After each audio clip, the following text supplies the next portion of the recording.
also we did a drop in enrollment of 30 students, which is kind of high, but it'll cover. To me, I like to be a little more conservative, just in case. You never know. We don't know. We still don't know what the per pupil amount is going to be coming in at. We're doing a reduction of 5 teachers. There's no special ed director anymore. We have already know of $150,000 technology purchase for replacement Chromebooks that Jordan made us aware of. We did a 10% increase in utilities because with the war still lingering, it's kind of hard to see where we're going to end up. Other than that, I mean, do you have anything to add, Spencer? You're talking about the proposed? Yep, and the general fund. Yeah, the proposed is, there's a few things that we've talked about this in the finance committee meeting, but there's a lot of assumptions, many of them that you've already shared. But proposed budget is exactly that, proposed.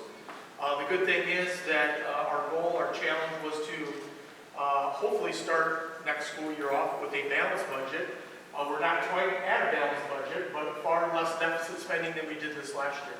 So we're very excited about getting a budget that's closer to what appears to be balanced, but with also the understanding that the Michigan Department of Education has not passed a school budget yet, right? Last year wasn't until the winter, this last winter, that we didn't get our exactly what our revenue would be. So it's very difficult to propose a budget when you're not quite sure what the revenue is going to be.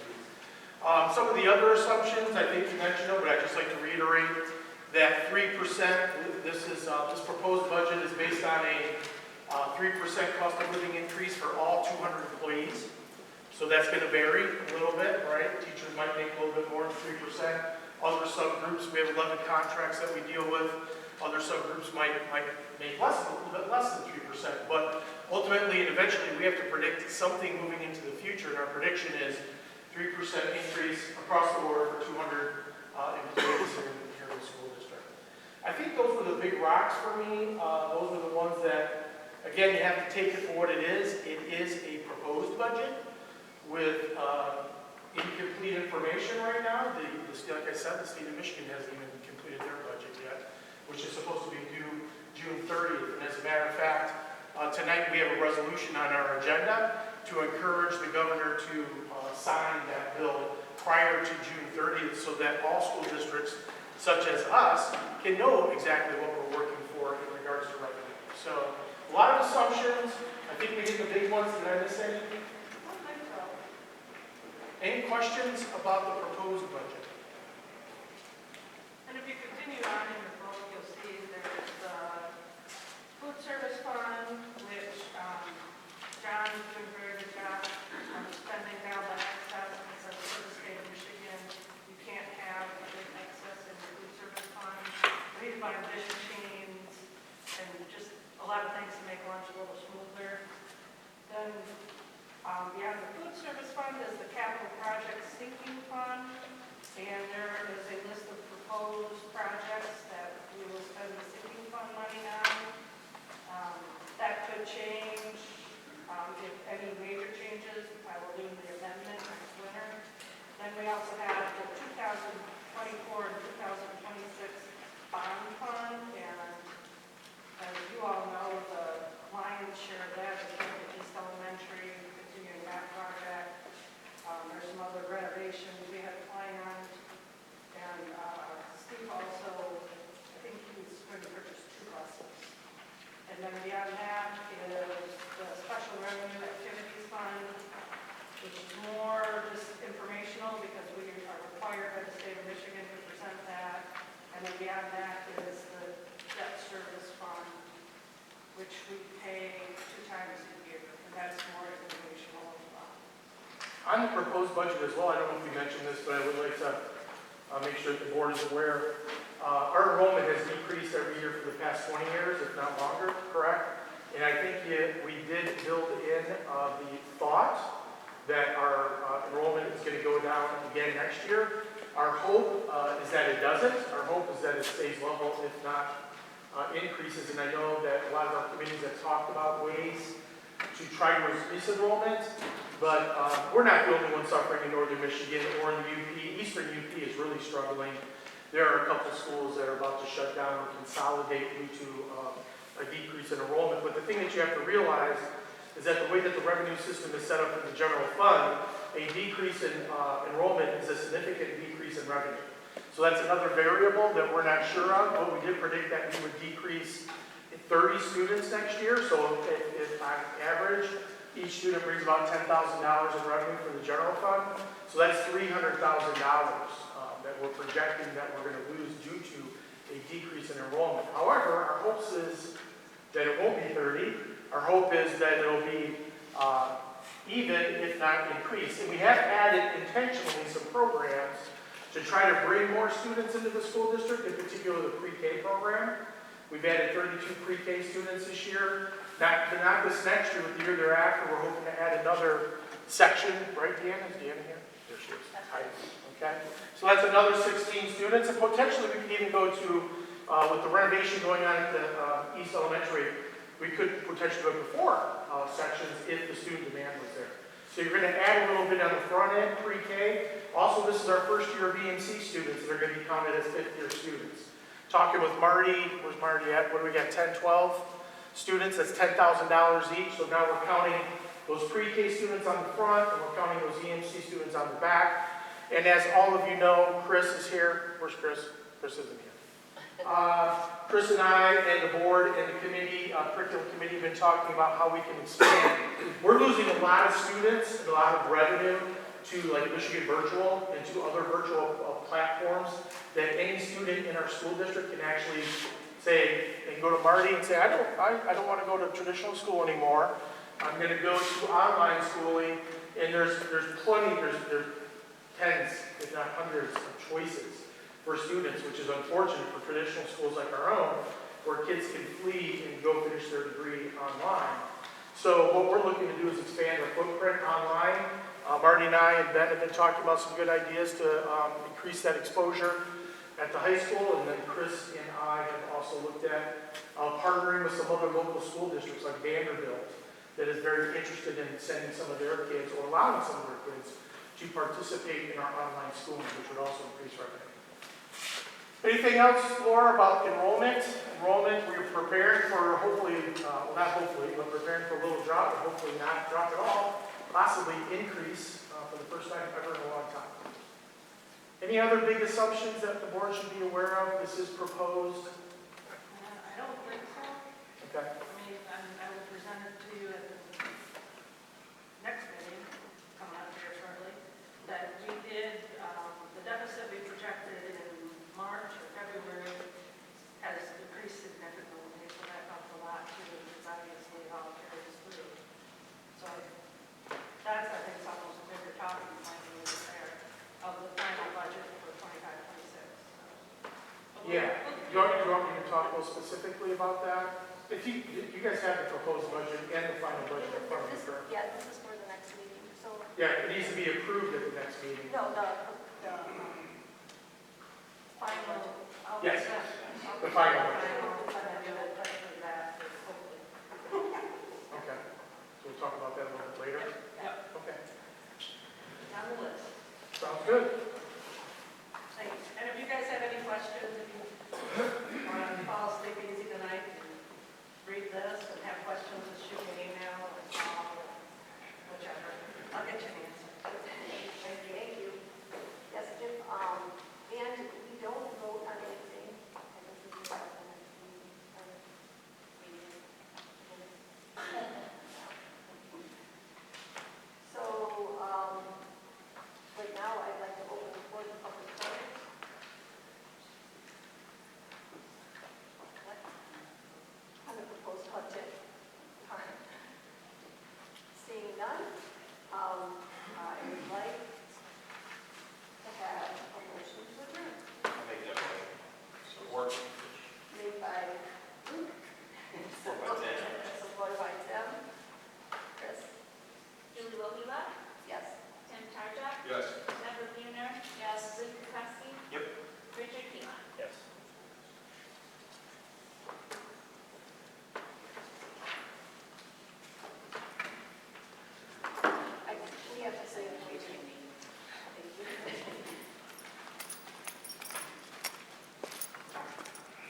There's a time for public participation during the meeting as indicated on the agenda. Public meeting to order at 6:31. Julie Lohila, Here. Tim Tarja, Here. Deborah Buhner, Here. Luke Cussie, Here. Travis Neville, Richard Keelan, Here. Heather Lake. Here. Please stand up.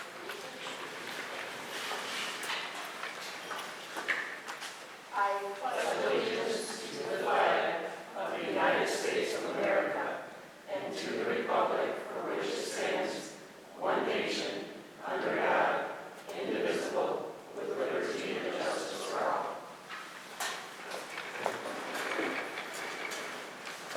First thing on our agenda is the approval of minutes. I need a motion to approve the May 18th, 2026 regular board meeting minutes and the 2026 special board meeting minutes and the June 9th, 2026 special board meeting minutes. I'll make that motion.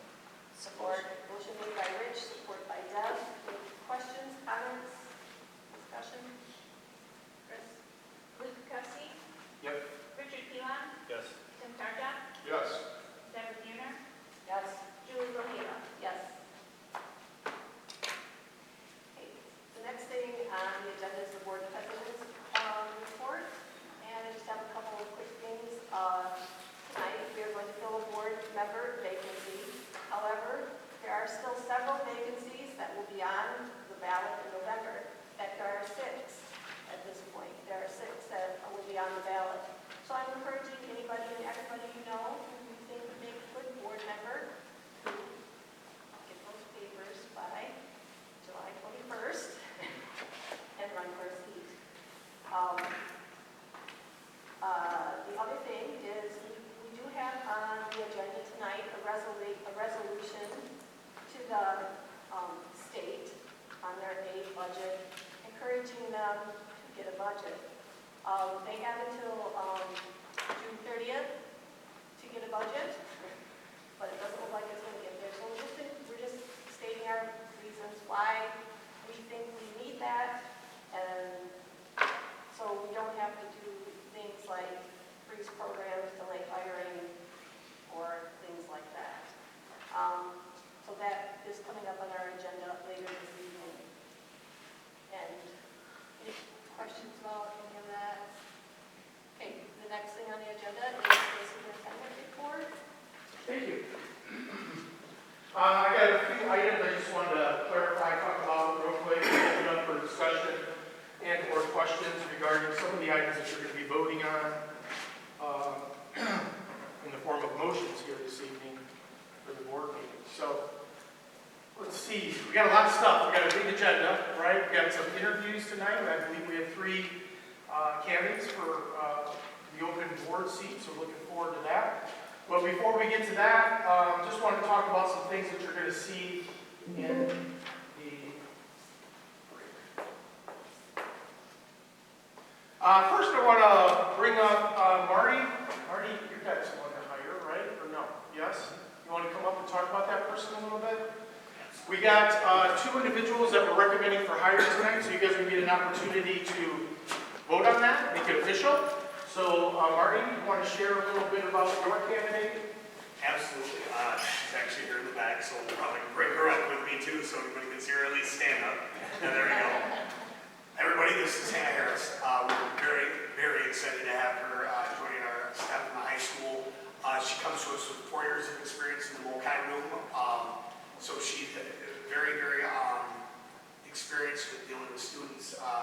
Her compassion she has for the kids, that stuck out to Ben and I right away when we met her 2 years ago.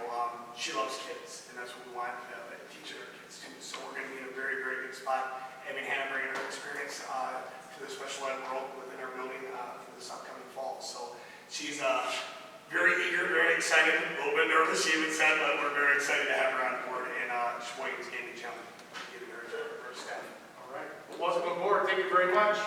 Let's give her a round of applause. Thank you for joining the board area. Also, I don't think Ashley or Ben Schlein can make it today. Could they? Emily, you want to come on up here, please? Yeah, you're gonna call up. So I will step in for Ben and for Ashley. I know Emily a little well. She's been working as our athletic trainer for how many years? 16 plus. 6. So you may recognize her as standing on the sideline or in the gymnasium at basketball games or wrestling or whatever it might be. So we're very fortunate. I know Ben and Ashley put on a very strong interview committee. Emily came out on top. We're very excited about her transitioning into becoming a special education teacher at the intermediate building. Obviously, a lot of you know Joe, her husband, right back there, sleeping. So we're going to have, it'll be a family affair here, husband and wife working in the same building, right? So congratulations. Do you have anything that you want to share with the school board? But we'll be voting on your official hiring tonight.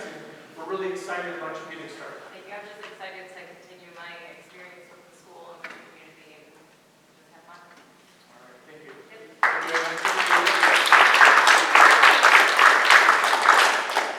Okay, moving right along.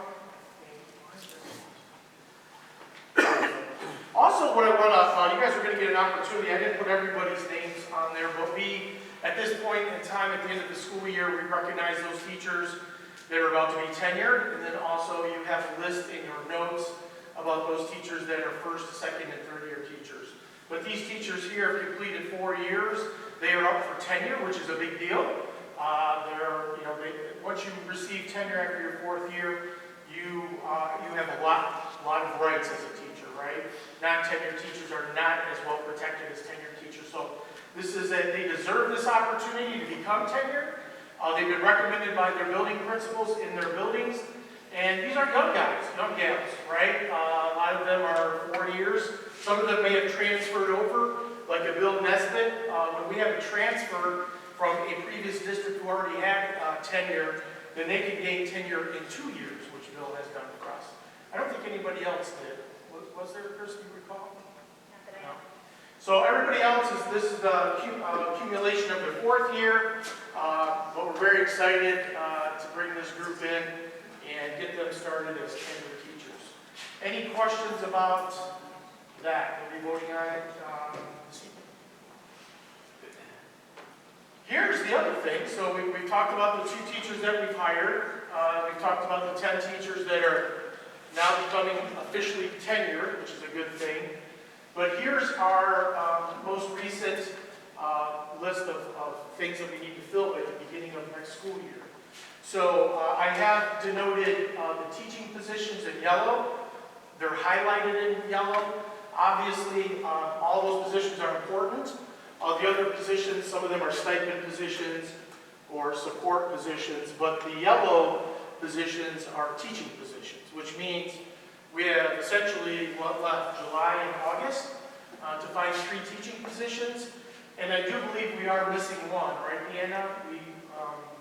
Resource room teacher at East. Yes, so please add to this list, resource room teacher at East as well. So we have our work cut out for us, but to be quite honest with you, we've been very fortunate about filling the positions that we've had open so far. You've seen a couple of the excellent candidates that we've hired today. We got young teachers being tenured, and we're still searching for a few more teachers. So if you know some teachers, please send them our way or send them directly to the building principal so that we can get them involved into the interview process. One thing I would like to mention, we've been talking about the calendar quite a bit, proposed calendar through the teacher union negotiation process. And one thing that I would like to make public is we will be starting this next school year on, is it September 8th, right? After Labor Day. So I know a lot of school districts around us are already publishing their calendar for next school year. We can't publish on that because it's not agreed upon yet between us and the teachers union, and it's a part of the teachers union contract process. But what we can tell you is that school will be starting after Labor Day, and we'll be starting on the 8th. We've talked about, and if you notice, this is a late start, right? September Labor Day weekend is a really late Labor Day weekend this year. So usually it's at the end of August. This is into the end of the first week of September. We're really starting late. So one of the things that we've been talking about as a group and through the negotiation process is considering starting before Labor Day. And if we want to consider that, one of the first things you got to do before you can really negotiate it with the teachers or anybody else is you have to get it approved by the state. So the Michigan Department of Education requires all school districts, if they want to start before Labor Day, they have to do the Labor Day waiver. So if you want to consider that, because again, next year I think Labor Day is not quite as late as this, but I think it's the 5th or something, it is again late. And as we continue to start school after Labor Day, because we do not have the permission from the state to start before, then it just gets, the end of the school year just keeps getting pushed further and further into June. And that disrupts some of our June summer camps and some other things. Some of the reasons why some schools start before Labor Day, more days before testing, before state testing. So if you start a week earlier, or a little bit earlier, those are more days with students. Also some support for starting before Labor Day. It aligns a little bit better with the athletics, because athletics doesn't change because of Labor Day. And then EMC. One of the criteria to apply for the waiver, the Michigan Department of Education asks you why are you applying, and a big reason that they're approved is through the EMC and dual enrollment courses. Because most of those schools, because they're college-based, and we go by the college calendar, they do start mid to late August. So a lot of these kids, if they're dual enrollment kids, they're starting 3rd week August anyways. So if we move before Labor Day, especially if it's starting so late, that might coincide a little bit more with dual enrollment. But again, this is proposed, but I do know there's a lot of people that want to know, hey, when are we coming back? Get a lot of phone calls about that, and relatively certain, 99.9% September 8th will be the day back for students. Is that for students, Jessica? For students, yeah. Any questions about start date? Or do you wish, we can't negotiate really until we got to get it approved by the state. If that's something of interest for years 2 and 3, then I would have to do the Labor Day waiver prior to that. Then we got to get approval from the state first before we can start talking to the teachers union or the community or parents. So I guess one of the questions I have for you is, do you want me to do the Labor Day waiver? Or do you want, we can also table it as we continue to have these discussions with the teachers union. But if we get a waiver, you don't have to use it. You don't have to use it. Right. Because there's a chance we can apply for the waiver and I get the waiver, so then it's all a moot point. But, 2027, Labor Day is September 6th. I mean, I hope people know that this year we're looking at June 15th. We don't have to make up any snow days at the end of the school year. Could be June 23rd. Which really puts a strain on the summer camps in June if we wouldn't be able to. I think we should go for the waiver. We should go for the waivers too. Is there any other discussion about the waivers, because we could pass a motion right now for Spencer to apply for the waiver? Would you like me to apply for the Labor Day waiver and see what the state says, I guess? I'll make the If motion. not, I don't want to do it if you're not. Motion that the superintendent should apply for waivers for 27, 28, and 29 school year. Support. Okay, motion made by Rich, supported by Deb. Any other questions? Luke Kukowski. Yep. Richard Pilon. Yes. Tim Tartak. Yes. Deborah Buhner. Yes. Julie Lohiwa. Yes. Okay, moving on to goals. This is the end of the school year, so at the end of the year, and I don't want to spend a lot of time on this because we have a really busy schedule, but at the end of the year is always the time when we take a look at our goal sheets, our strategic plan. We made up a lot of goals, and you guys have seen this several times, but as we get to the end of the year, and I know our administrators are leaving on Thursday, July is kind of a ghost town around here. So I really wanted to kind of get your guys thinking about the culmination of this last school year and all of the goals that we did meet. We did meet quite a few of them. There are a few goals that are going to need to be rolled into next school year. And also, I think there's probably, we've had some really good conversation in our committee work where we have some new goals that we want to add for next school year. But with that being said, and I know I've met with a couple of you already because you're chairs of some committees. Luke and I were part of the athletic committee, what was that, 2 weeks ago? And we've already come up with a rough draft for next year, which I'll hand out to you. This is just a rough draft for the athletic committee. One of the things that Luke and I discussed was that we want to get our new athletic director involved with this.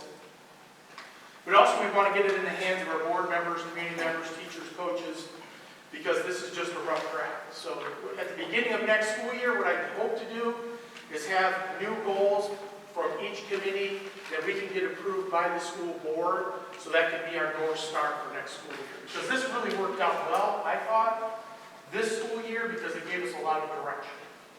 So there's the athletic committee one. I also have, which I don't have in front of me, Tim, I know we met with the safety team, and we talked about the goals for the safety team.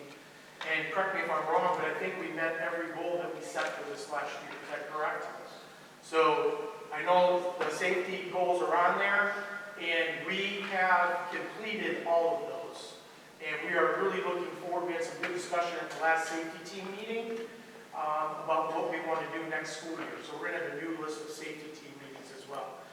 Jessica Yearling is our new curriculum director. She's working diligently with the building principals to try to create new curriculum committee goals. Again, if you take a look at the curriculum committee goals that we set for this year, we have attained most of them, if not all of them. And then finally, we're going to talk about Steve. Is Steve here? You want to come on up, Steve? I would like Steve to talk about our finance and building and grounds goals, since he's our director of facilities. He's knees deep in some of the facility stuff going on. This is what I know, and I know he's going to share some more stuff with you guys. But I'm going to turn this over to Steve to talk about what we got done this year and what we have yet to do. Steve? Well, I'll start with the most popular, or one of the most popular things, that pickleball courts and tennis courts seem to be a hit for the community, which is good. I don't know if a lot of people know this, but those were given to the school in the early 80s by the city of Sheboygan, and then the school was responsible for all the upkeeping on that. Lack of funding through the years, and then it kind of was a major eyesore. Thanks to the community, we got the bond to support this, and now see a lot of people getting outside and getting healthy, which is good. Being outside and healthy is good. Try to be outside healthy a lot. Anyway, we got a lot of a lot of people were very happy about it, and there's some. I believe the Rotary wants to raise money. I believe the Rotary has just reached out to Steve and I. They would like to donate. They're doing a fundraiser. They want to. They brought this up to us. They would like to have a porta potty put out by the pickleball courts, because most of the schools are locked up during the summer, so there's nowhere to use a restroom. And they're willing to pay for it. So I put them in connection with Steve, and we're looking at a location, and they want to fund putting up a porta potty or porta john somewhere near the new courts. There's still some stuff work to do. We have the wind screens. My crew and I just haven't had a chance to put them up yet. Been really busy. Summertime's real busy for the maintenance crew, so we'll find some time hopefully this week to get those up and some landscaping done. The track is the only thing we're waiting on is the sealant and the line painting. So it has to be 30 days from when they did the top coat of pavement, which was done 2 weeks ago. So the 30 days will be up in early July, and we'll have the track will be done in July, which is a good thing. It's much needed. Bleachers, we're in the process of removing all the bleachers out of the intermediate school, and they'll be installed the first or second week of school. It should take 2 or 3 days. So we'll have to go to a week of school without bleachers, unfortunately, just due to the manufacturing was delayed on them. Let's see, fencing for security purposes. We got the fencing around the intermediate school, around the playground and the west side of the building. That's complete. We do have 2 bids out right now currently for a security door by the Drift Inn and a fenced-in area for the auto shop and metal shop for security purposes. Those are due to be open next Monday, so that should be done this summer also. High school elevator, they should start that in the late fall if everything's on track. And of course, East Elementary is on track, and I'm really satisfied with the progress of all the workers over there. Doing a really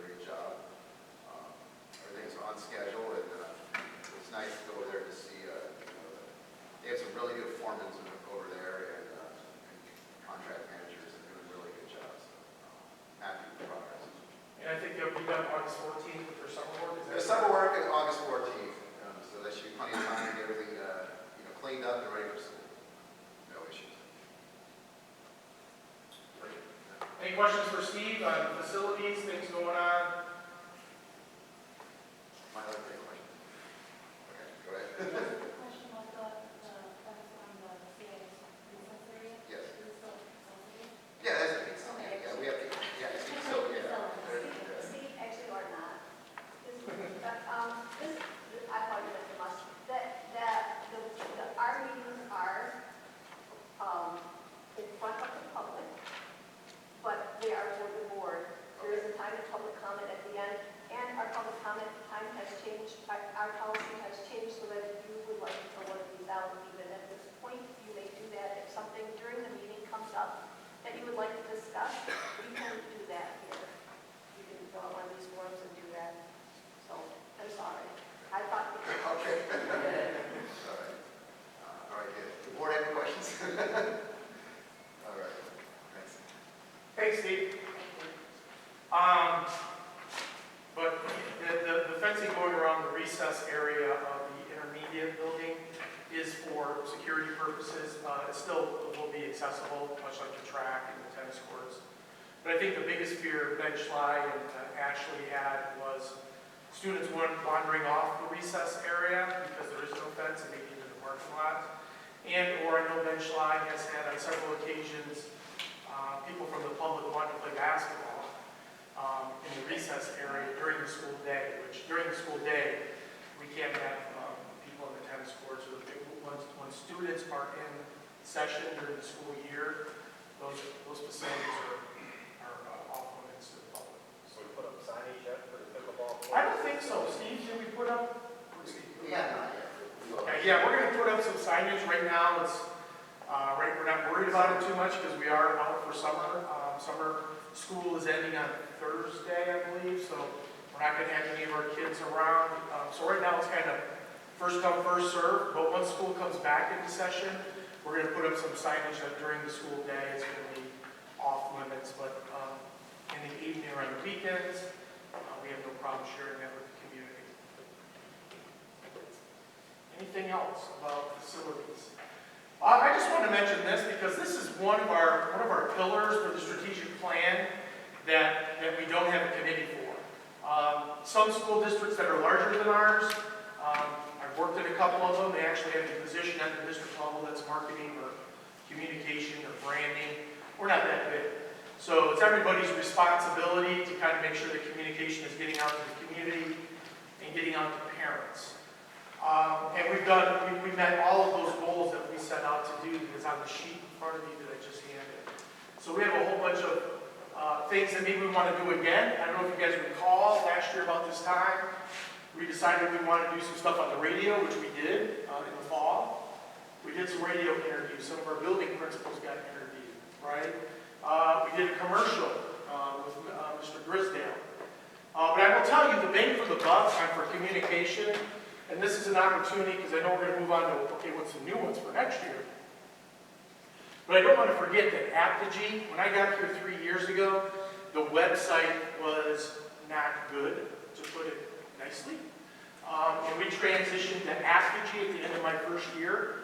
And we have just finished 2 years of full-blown Apogee use. And the best thing about Apogee is that our building principals who are here, they are empowered to send out communication, and it's extremely easy. Most schools, if they already have Apogee, or they're looking to get Apogee. And it's as easy, and I was going to show you, but I know we're busy. I mean, I can pull out my phone, take a picture, and in 2 seconds I can post it on the website, Facebook, everywhere, with just a couple clicks. Apogee's been a game changer for a lot of small school districts like ours, who need help pushing out some of those positive pictures and positive messages. Apogee has really been a game changer for us. Would you agree, Marty? It's got a lot of bonuses for us, but Yeah. I know Marty likes it. Ben Wilson is really big on Apogee. Can't get him off it, actually. I think he So, really excited about here. Here's an example. When you get to the control panel, I mean, I can click. These are posts that we've just done recently. And we can send it out to the phone, we can do a notification, Facebook, phone call, text. It's incredible. So it's been a great addition. And I actually think there's more things that we can do that we haven't even touched upon yet. And I think that's something that we're going to want to look into. But in closing and regarding goals, I just want to make sure again, as we're heading into July and everybody's going to start thinking about next year, we had athletic committee goals, which you got a new rough draft copy of that, safety team goals, which Tim is going to hand out here in the next week or two. Jessica's working on curriculum committee goals for next year, and you heard what Steve had to say about finance and building and grounds. So we did a lot, and this document, please don't overlook this document because it guides our committees and it guides our work, and it's a great little reminder as we go through the school year next year that this is what we have yet to do. This is different goals, but since we're talking about goals at the end of every year, every building principal has to submit to me, to now submit to the board, is our student growth goals. If you're not aware, the state mandates now that through the teacher evaluation process, I think it's 20%, isn't it still? Is it 20%? Thank you. 20% of 100% of the teacher's evaluation score has to be on a mutually agreed upon student growth goal. So we really opened that up a little bit more this year. We allowed building principals and teachers to talk about and build it together and make it as a valuable experience as possible for the teachers. And here are the numbers that we got back. So there were 55 teachers that were evaluated this year, and 52 of 55 met their student growth goal, which is a good thing. And it's not a gotcha. What I love best about student growth goals is it creates conversation between the teacher and the building principal. And ideally, we want to focus on something that we want to get better at in their classroom, in their instruction, or in their strategy. And then they agree, okay, this is what I'd like to try to improve in my classroom this year. Once the building principal agrees to it, they measure it over time throughout the school year. And then it is up to the building principal to determine whether or not the teacher met the student growth goal, which they did, a lot, 52 of 55. Any questions about student growth goals or building principals? Is that accurate, right? That's what I got from everybody? Okay. All right, now this is the fun stuff. I'm going to talk to you real quickly because you're going to hear a lot about this in the future. We have two ballot questions that are going to go on the November election. So this is something that's extremely important. It's very similar to the bond process that we went through recently, where we went and asked the community, the public, the parents, to vote on supporting for a bond extension. A couple of years ago, when we put that message out there, the community responded and passed and supported the bond extension, which generated $22.5 million. Which is how we can fix East Elementary School and all the other projects that are going on. But now we have some other villages that are coming up again, and we need to start marketing those and getting those out to the community so that they can hopefully know what to do. We cannot encourage them to vote yes or no, but all we can do is provide the facts of what it is. So there are two questions that are going to be on the ballot in November. One of them is about the village renewal election. One of the proposals is the sinking fund. The other proposal is operations. Okay? And they're a little bit different, but the one thing I want to point out, and the message that we got to send out to the community, I think it's on here, these are not new taxes and they are not tax increases. Much like the bond extension, it's an extension, not an increase. Typically, when you go back to your community and you ask for a tax increase, it has less probability of passing than if all you do is ask for a renewal or an extension. That's what we're doing again here with the sinking fund and the operating fund. But I want to explain a little bit, not too much. It's kind of getting the weeds a little bit. But so what is the sinking fund? What is the operating village restoration ballot question going to look like? So sinking fund. Right now we have a sinking fund. It expires this year, correct, Steve? November. Yes. So we have an opportunity to go back to the community in November and say, please extend our millage, which is 0.5603 mils, and we'd like to extend it for 10 years. That's the question on the ballot in November. We already have this fund. This fund is for helping Steve and facilities to help repair and fix and maintain buildings and equipment and HVAC and air quality and all that stuff. We've had the sinking fund for as long as you've been here, right? And right now the sinking fund generates around $450,000 to $500,000, right? So every year we get this money that the taxpayers pay. It turns around and Steve is able to use it to keep our facilities up and running, okay? If this is passed in November, it would estimate a generated revenue of $503,636 for the next 10 years.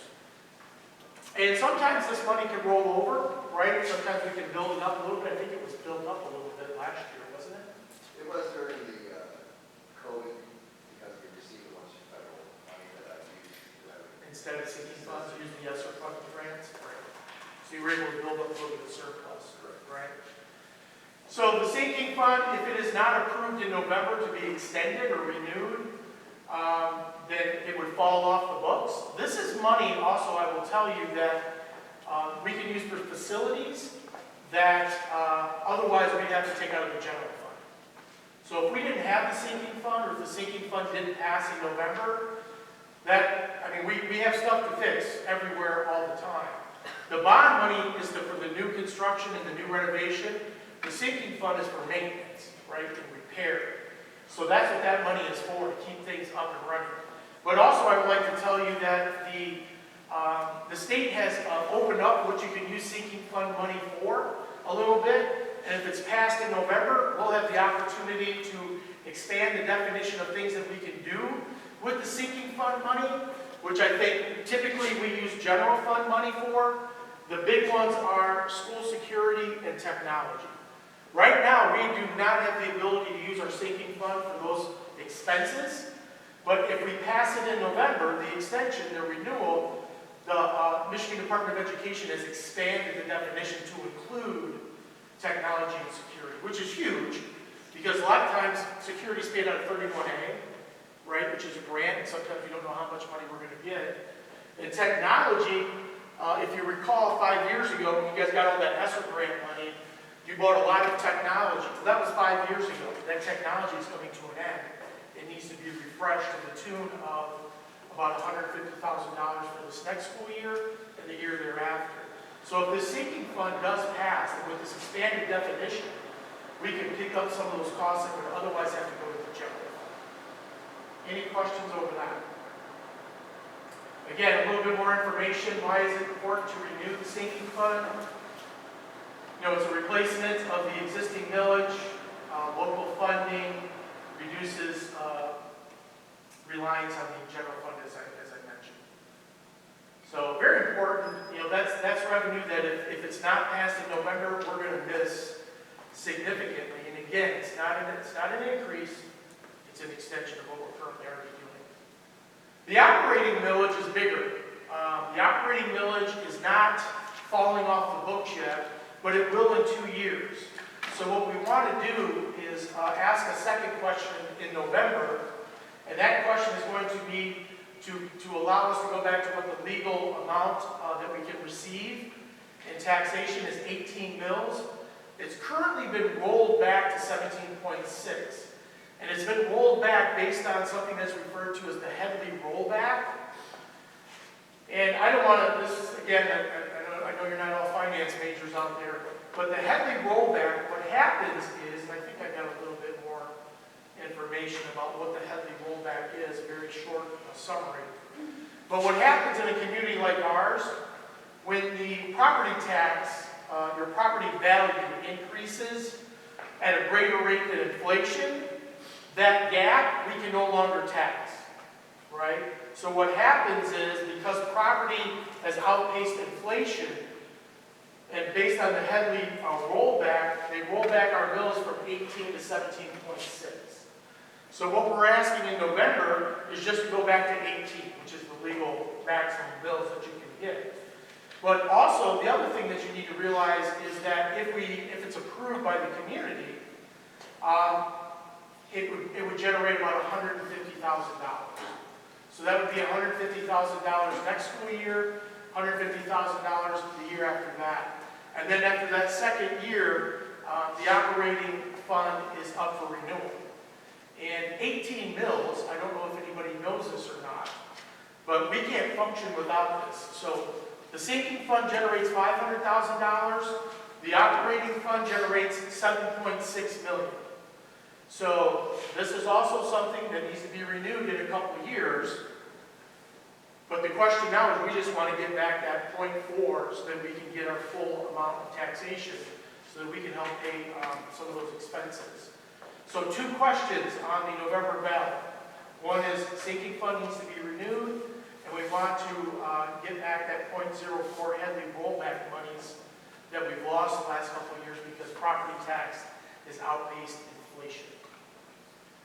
Any questions over that? Does that make sense? And if you think about that, $7.6 million, our annual budget, our annual revenue is somewhere between $23 million, $24 million a year.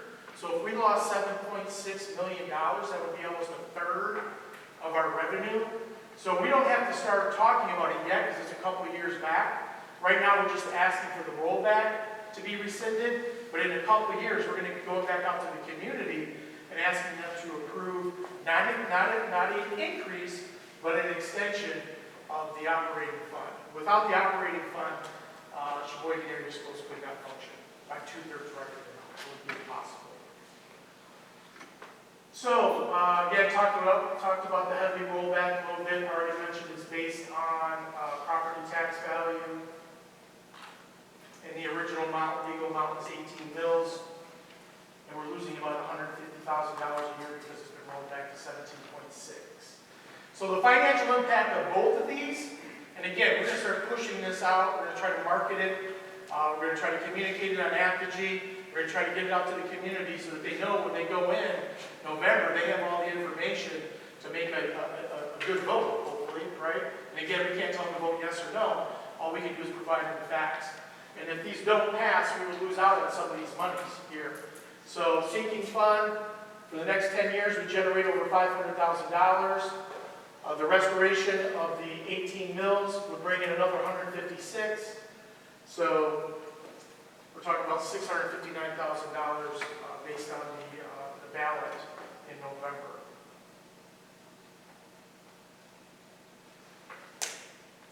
We've already talked about a lot of that stuff. I don't need to read it to you again. But again, getting the sinking fund passed and supported, getting the operating fund supported and get people to understand what it is that they're voting for. That's going to be our challenge this summer and the fall leading up to November. I know Laura talked about final budget and talked about proposed budget. I just want to make a couple mentions for those that look at the final budget. The final budget, if you recall, the deficit spending is far less than we anticipated. I think it was back in January or February when the state finally passed the state budget. We were finally given the numbers of what was the revenue that we could use. So it wasn't until I think February, right, Laura? February we amended the budget, and at that time we thought we were going to have to be deficit spending. If you look on your sheet, it'll tell you the amended budget this last February. We thought we were going to come in deficit spending at $1.8 million. Well, that wasn't the case. We were able to do some digging, and we were overfunded in 31A grant money. 31A grant money allows you to pay for teacher interventions, and we do have a lot of teacher interventions going on at the elementary school, the intermediate school, and the high school. So we were able to shift some of those costs that would typically go to the general fund to 31A, and that saved us over $600,000. But this is a short-term fix. We can do it again probably next year, but after that, I don't think we'll have enough 31A money into the year after that to continue to do this. But 31A money does allow you to pay for MTSS-type offerings, interventions, modifications for students who are struggling. So we're able to shift some of those costs. So that was great that we were able to do this. But I just want to remind everybody, and Jessica, this is not a long-term fix, right? We can do it this year, we might be able to do it next year. But then after that, if we want to continue to do a balanced budget, we're going to have to tighten the belt a little bit. Any questions over the final budget? So that was good news. What was even better news that Laura shared with you was that the proposed budget was closer to a balanced budget than we thought we were going to be able to get to attain. But also remember, those are built on a lot of assumptions, right? The big assumptions are, the state's got to get their budget done. We're projecting that we're going to be 30 students less. We're projecting that the COLA, the inflation or the cost of living increase is going to be 3%. That will cover all of the new contracts that we're negotiating with the 11 contracts that we have in the school district. So there's a lot of assumptions, but we do like what we see right now at the beginning of a proposed budget. And again, as I said, take it for what it's worth. I would like to highlight the word proposed because you never know what you're going to get into. Sometimes if a boiler breaks down or if the state doesn't give us the revenue that they told us they would give us, then that can change everything on this proposed budget. But for the most part, we're feeling pretty confident, good about the end of the last year, getting that total deficits down, and then also the start of this year, getting that, getting us closer to what appears to be a balanced budget to start next school year. Any questions over? I know you guys got to talk about, discuss, and vote on the budgets today, but do you have any questions for me or Laura about the proposed and final budgets? There are some of the assumptions that Laura's already shared with you. I don't need to read it to you again, but again, when you're making a budget, some of it's guesswork, and then you take all the information as best you can, and you try to create a proposed budget. Which Laura, thank you, Laura, in getting that done. And we had to gather a lot of information and do a lot of interpretation of data to come up with the proposed budget. Any questions? I know that was a lot. Sorry. We've got a lot of stuff coming up. I know we got interviews, but I know you're voting on a lot of stuff that's very, very important. And some of these messages we got to get out because I know on Thursday, the 25th, when the administrators leave, this place is going to be a ghost town in July. So, any questions for me? All right, thank you. I think we got Jessica coming up next. Is that correct? Jessica is coming up in just a minute. First, we have a curriculum update that I'm going to give, and then I'm going to have Jessica come up and do show some data. We had our meeting last week, or I don't know, maybe last Tuesday, and we talked about credit recovery, how it will continue through July 31st, with students completing one course at a time before moving on to a second course. All enrolled students have paid the required fees and deposits.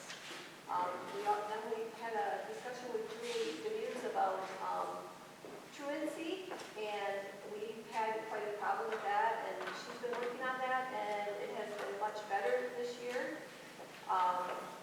We had help from DHS, Community Mental Health, and CPS, and the courts, and chronic absenteeism has decreased district-wide. K-5 behavior referrals do remain a concern. Building and then we talked about the positions that are open, and building administrators reviewed staffing updates for the next year, including several internal transfers, which there's quite a few people moving around, open teaching positions, special education needs, and support staff vacancies across the district. And then Spencer reviewed the budget, noting that what was initially projected as $1.8 million, which he just told us about, deficit was reduced significantly after final figures were received.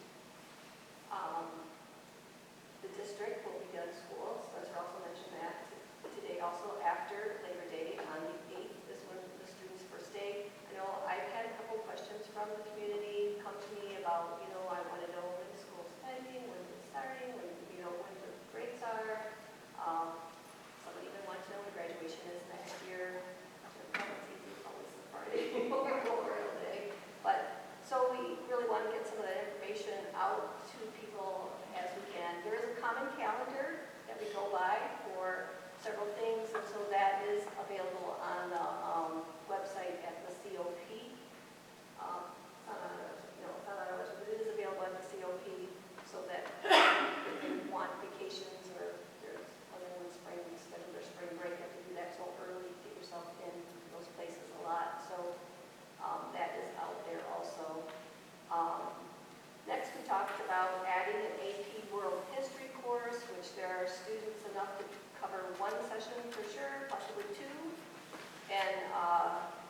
went ahead with that. The instructional materials for that course were less than what needed board approval, so we approved those materials to be purchased. Jessica provided an update on curriculum mapping and preliminary MSTEP data. That's the data we really want to see, but we can't see that yet because the state won't let us yet until probably what, September? Usually September. Yeah. So that's the data we really do want to see if our curriculum is working and what we've done with it. Next, the last thing, additional discussion included technology access concerns, where we're feeling and we're seeing other districts kind of backing off of, the COVID type technology that we've had, and we're wondering if we could look into that a little bit more. We also looked at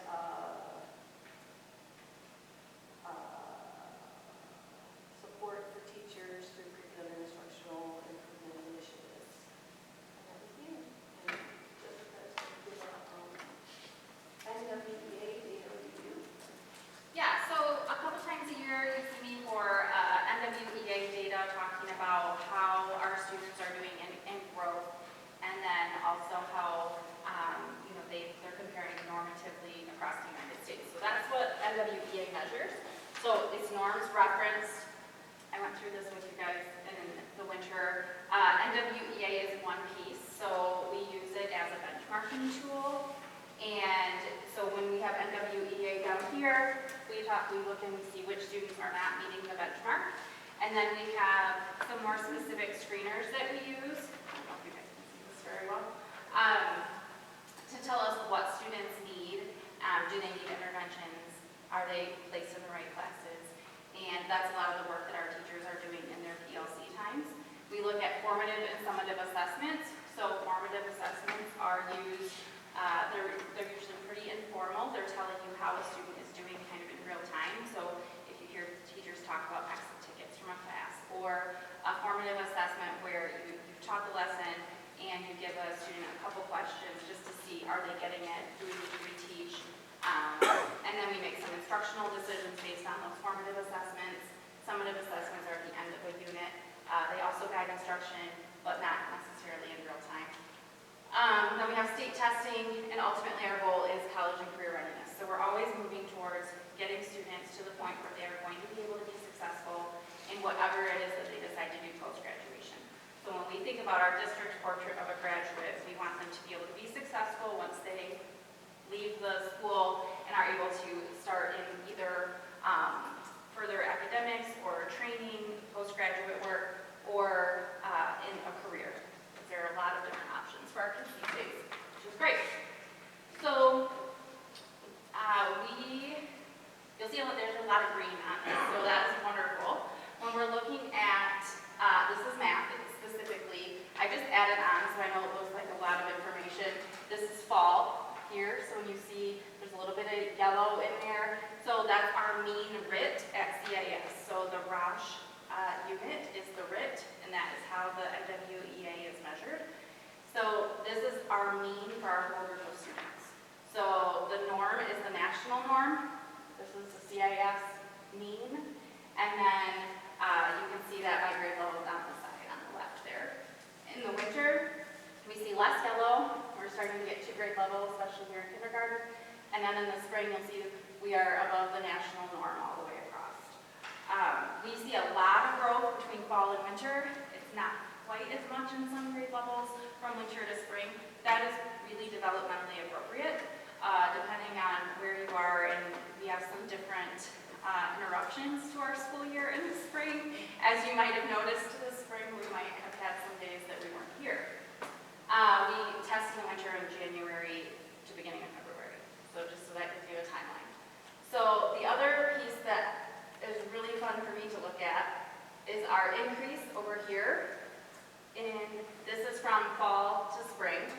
So this is the norm, the amount of RIT points the student would grow within that grade level. And you'll notice it's a lot higher in kindergarten, K1, 2, and then it starts to fall off. Again, you'll notice developmentally, once you've got a lot of growth get down here, you've got a larger standard deviation, but your norm kind of narrows down the number of points that kids are improving. Then, so we'll look over here, we notice we have a lot of growth here in the K1, 2, 3. Once you start getting up, that's normal, but we're still seeing significant growth up here into our middle school. And then in our high school, we're still making growth there too. So again, the blue is that we met. Yellow is that we are within a couple points of the national norm. And then green is that we exceeded the national norm. So that's math. And then with reading, so we have a little bit more yellow with reading. That's across the board. We're noticing that we've done more curriculum work and we have, I would say, more refined systems with math than we do with ELA. We have some work to do here with our guaranteed and valuable curriculum, and teachers have been working really hard on that. So I want to thank you for giving us the time to do that during our professional development, because they need that time to work together. So you'll see the same thing, fall, winter, spring, and then our increase over here. We still are exceeding the national growth norm in most grade levels. And the ones that are not are really, really close, within 1 to 2 points of the national norm. So those are really good scores. We're making very good growth. So this is the NWEA data for spring, for math and for reading. You have questions about that part before I go on? No? Okay. So I showed you, you can click on it, because actually it'll take you to a spreadsheet that has it by grade level, and you can see each one by grade level. If you want to look at that, I'm happy to send it to you. So when we look at, this is 24-25 state testing data. I can't share 25-26 yet. It's embargoed right now. I did share it with our teachers who have to write IRIPs. So any student who is not performing at grade level, third grade and below, we have to write an individualized reading instruction plan. So how are we going to get them onto grade level? So our teachers spend a lot of time working on IRIPs. So they have the up-to-date data, and then some grade levels for math also have that. There is one mistake here, so this should be dark green. So 36.6 exceeds both state and COP ESD average. So this is MSTEP, PSAT, and SAT. This isn't new for you. You saw this in the winter as well. So I know there were some questions, and we were working on some goals related to this as well. I'm also not going to go there right now because there's a lot of nerding out that I could do with data, but I won't. One of the curriculum committee laughs because I do that sometimes.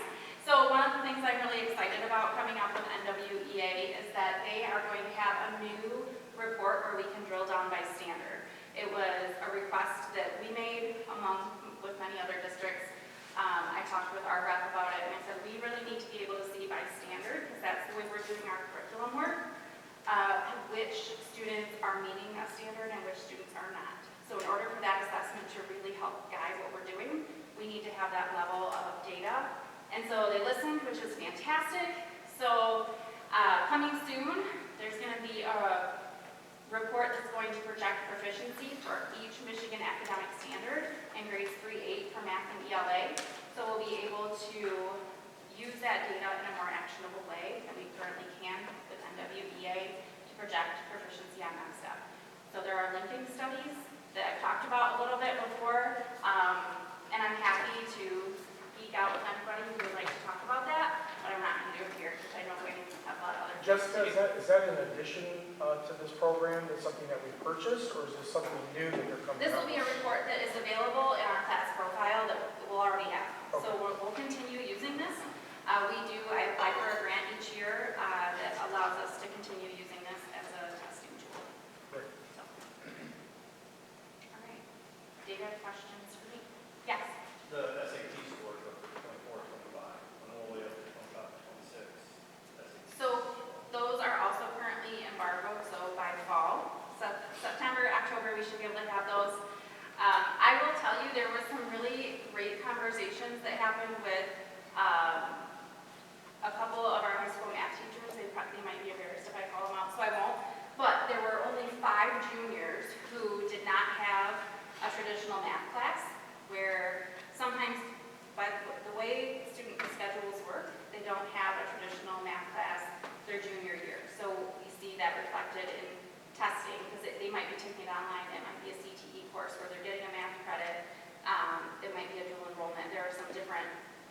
they might not be getting the SAT review and the activities that we're doing to try to help with those scores. But they made it a point to find those 5 students and bring them into a class to do that SAT review. So we're hoping to see at least 5% growth, if not more. Because for us, we're a smaller district, so every student is approximately 1%. On average, how many students take the SAT? So we use SAT for our career and college readiness exam, so all juniors take it. And we are at 100% completion, maybe 99% completion, so approximately 100 students a year. Maybe just over.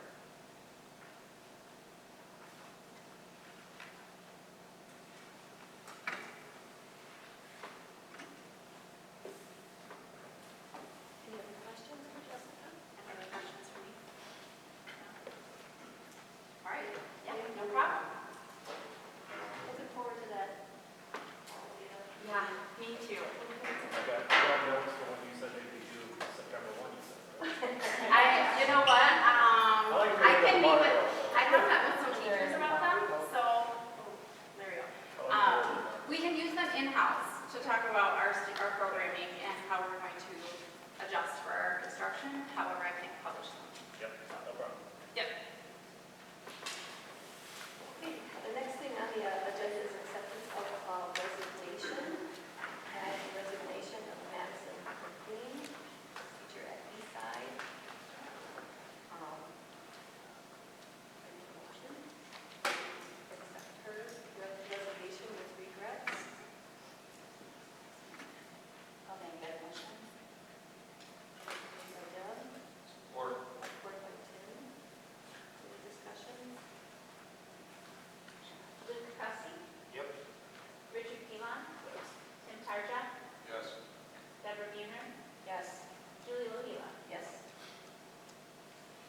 construction, the gym roof was fixed, boilers are in, foundation work is going good.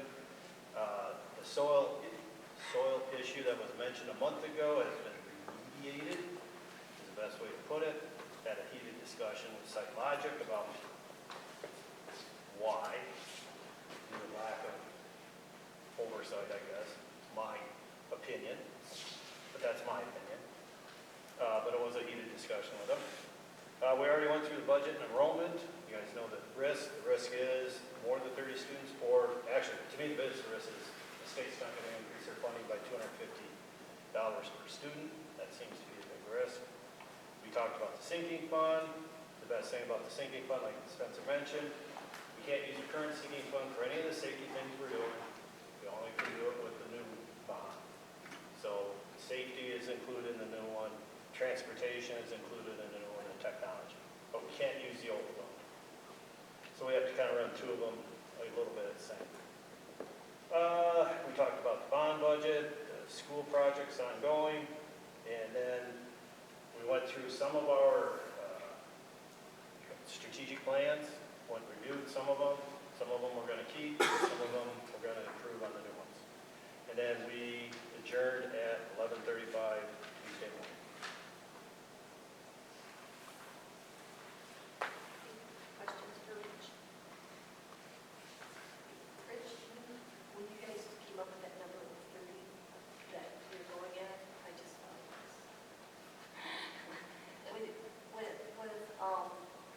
The numbers in K1 are quite small, and then going out was 106. Well, actually, you count there's almost 150 kids, over 150 kids. So do you think that number 30 is too small? Because we lost quite a few just in numbers from going up. I think it's a good guess right now. But our kindergarten is very small. Pre-K, what do we got, 32? We got 32 in pre-K right now. So we need to add like 150 kindergartners. But we're not, some of the other thing we're missing, guys, honestly, is the school of choice. We used to have school of choice students, what, 20 or 30, 5 years ago, now we got like 2 or 3. There are schools out there with better CTE programs than we have, admittedly, so I think there's opportunities there. So, to me, the biggest for us is we're not going to get 250 increase in student funding. I don't think it's, but that's the bigger risk because you spread that out over 1,400 kids. Did we commit to doing some more commercials and whatnot coming up this fall? We have not committed to it yet. I do think, talking with the building principals and with those folks that were involved with creating the commercial as well, that I thought it went well. So I think that's something, when everybody comes back to work, the administrators report back August 3rd, I believe. So when they report back, we'll start talking about getting them interviewed again and trying to push out people in the area that are still looking for a place to settle. Sheboygan is a place to go. I think it's important. Unfortunately, I think we have to compete. Yes, everybody does. We have to compete. Yep. You listen to KLT, I don't know who does, but there was a GSRP advertisement for Traverse City Schools saying, I was just shocked, listening to KLT. They talked about the GSRP program for Traverse City Schools. I'm thinking, why, That was a big push by the governor a couple of years ago, and no, I just heard this like a month ago. yeah, it's blown up. I mean, the number of pre-K programs started throughout the state of Michigan, not just in our But how do we promote the Sheboygan one? That's a great question, Deanna. Where'd you go? How do we promote it? Not everyone listens to KLT. Yeah. I I mean, the problem is right now, I don't think, is filling 2 sections, because we filled 2 sections quite easily this year, and I'm sure we'll fill 2 sections. Each section is capped at 16 because it is GSRP, so we're capped at 32. Really, the only opportunity to expand is once the construction is done next year, all of the construction done is at East Elementary, then I think Deanna feels and I feel at that time would be a good time to push for a 3rd section. And then test the water for student demand, could we fill a 4th section? Because I do think, not certain, but I do think once the renovation is done with East Elementary, we have at least enough room to add a third pre-K room, potentially a fourth. But there's a lot of things that need to be done between now and then to determine what our real capacity is going to be. Yep, that's it. Any other discussion? The next thing on the agenda is the payment of bills. I need a motion to acknowledge the payment of the regular and bond invoices in the amount of $1,603,608.08.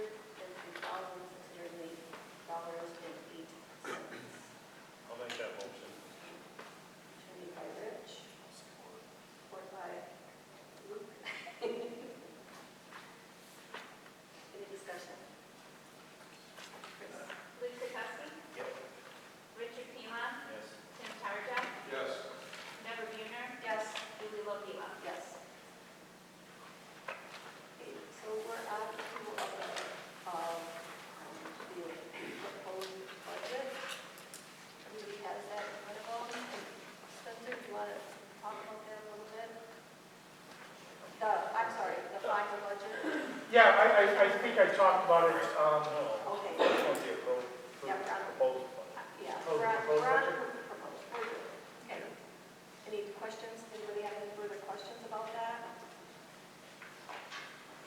Okay, so I need a motion to approve the 2026-2027 proposed budget. I'll make that motion. Made by Rich, Support. supported by Tim. Luke Kukowski. Yep. Richard Pilon. Yes. Tim Tarja. Yes. Deborah Buhner. Yes. Julie Lovila. Yes. Now, we're on the approval of the 2025-2026 final budget. Would you like to say anything about that? That hasn't been said? No, I covered it pretty well in my Yep. presentation. We did come down quite a bit from where we were. Yeah, and again, as far as, you're talking about the final budget? Yes. Yes, that was very fortunate that we're able to find some grant money to offset the deficit spending. Any questions about the final budget? Okay, I need a motion to approve the 2025-2026 final budget. I'll make that motion. Motion made by Rich, Support. supported by Tim. Questions? Discussion? Chris? Luke Kukowski. Yep. Richard Pilon. Yes. Tim Tarja. Yes. Deborah Buhner. Yes. Julie Lovila. Yes. Okay, next, Laura showed us the L409, 4049, when she was up here, so we could get the money from the, correct on that, right? Get the money from the county, yes. So I need a motion to approve the L4029 tax form for the 2026-2027. I'll make that motion. Made by Deb, Support. supported by Tim. Questions? Luke Kukowski. Yep. Richard Pilon. Yes. Tim Tarja. Yes. Deborah Buhner. Yes. Julie Lovila. Yes. Okay, the next thing is approval of tax ballot language proposal resolution, and Spencer talked about that, the sinking fund, and the language that will be on the ballot. Any questions about that? Sinking fund and the renewal of village. Okay, so I need a motion to approve the renewal village ballot language proposal resolution for the November 2026 village election.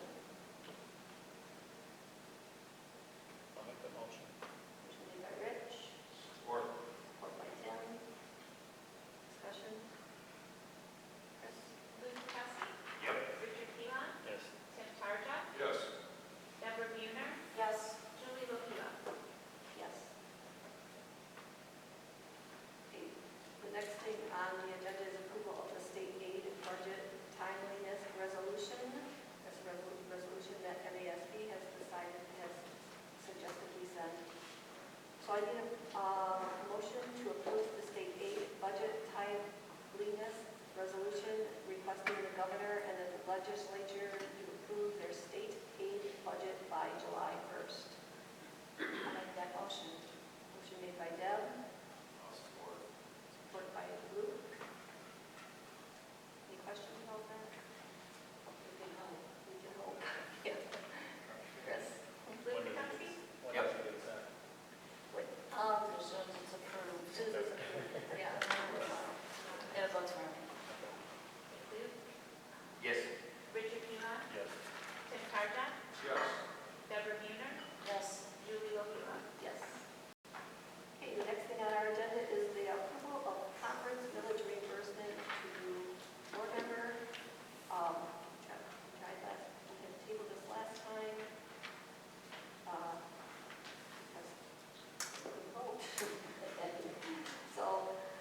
motion to approve the millage reimbursement in the amount of $302.80 for travel to the Safety Summit in Lansing on May 8th, 2026.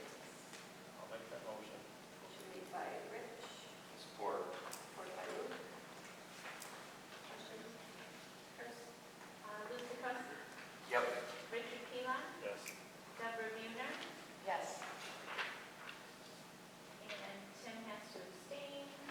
Julie Lopila. Yes.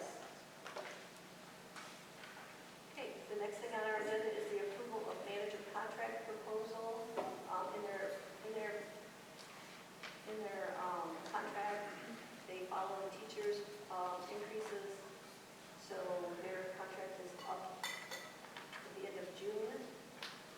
So we are, there's a motion to approve the salary increase in the manager contract of 3% or equivalent to the CAEA increase, whichever is greater, for the 2026-2027 and 27-28 school years.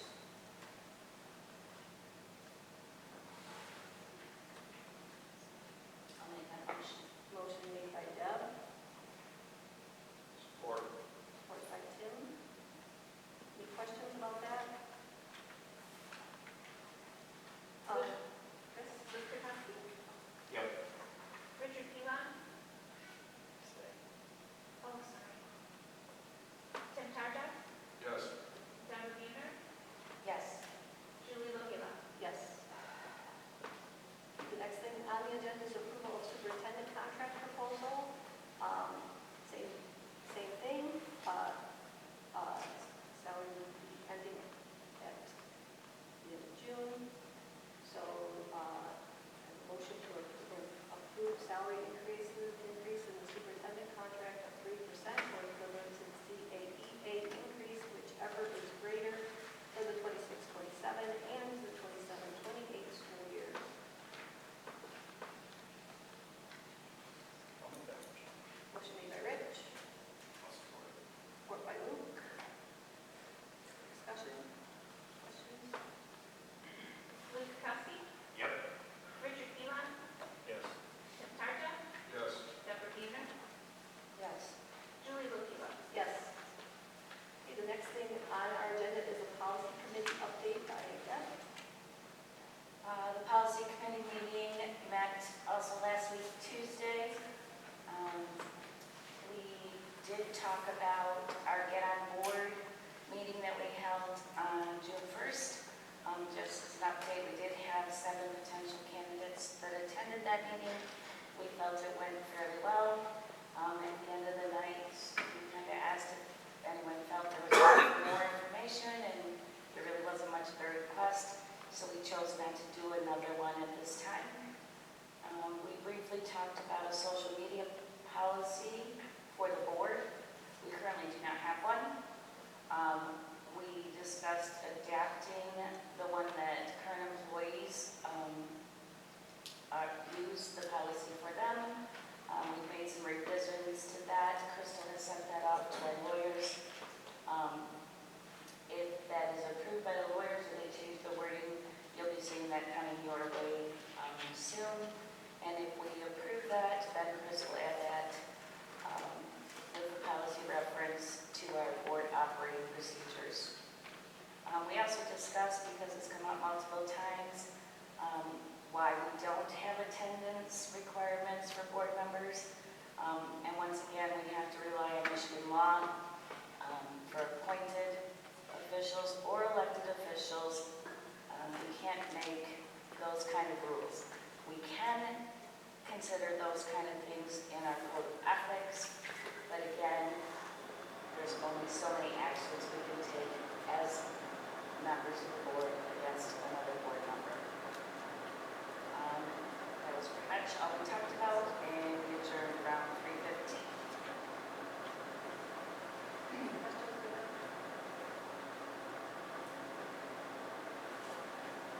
Next thing on the agenda is the athletic committee update by Luke.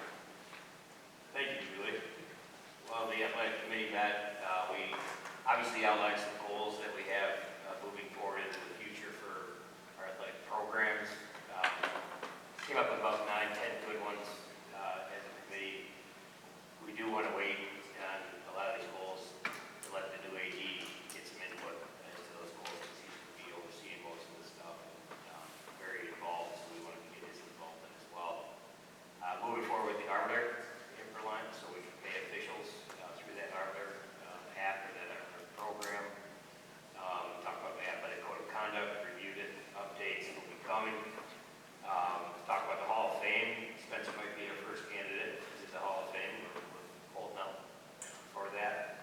increased coach involvement and professional development for players and parents. So talk about how important it is that coaches stay involved with kids, stay involved with parents, in communication, and that all the programs should be working together under one common goal. I think our new athletic director is going to help with that as well, so that we're a unified force. We don't have programs competing with each other, and we're all on the same team. We're all cheering on the Chiefs here. So talk about that as well. Ongoing improvement of the facilities, track, all that good stuff. You guys heard Steve talk about that. Doing a fantastic job of keeping that stuff on track. So thanks, Steve. We talk about culture, leadership, maybe creating a student athlete leadership committee where they would be meeting once a month or something where these athletes would get together and share a story and work on building leadership, find those skills. Facilities, let's talk about that. The elementary gyms, a space that we got some concern about the issue of. But we're overall focused on building stronger programs, getting Sheboygan back to the force that it used to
we started the discussion with, it's not going to cost anybody any more money. All right. So I think that maybe I got lost somewhere. But we are at 17.6 mils. We want to pump that up to 18 mils. My question is, if it goes up to 18 mils, how is that not costing anybody any money? Right, so maybe we need just a clearer explanation on that before we tell people it's not going to cost them any money. My second thing that I wanted to mention, it's not on my sheet, was the technology. I think we talked about that 150,000 a couple months ago, maybe. I believe it was for Chromebooks that are $500 each. I just encourage whoever's on that committee to do some due diligence and do a little searching. Chromebooks should not cost $500 a piece. I had a loaf of bread analogy, but I'm not going to throw that out there. Who would be buying $10 loaves of bread? I do. Okay, that's all I have. But you're welcome.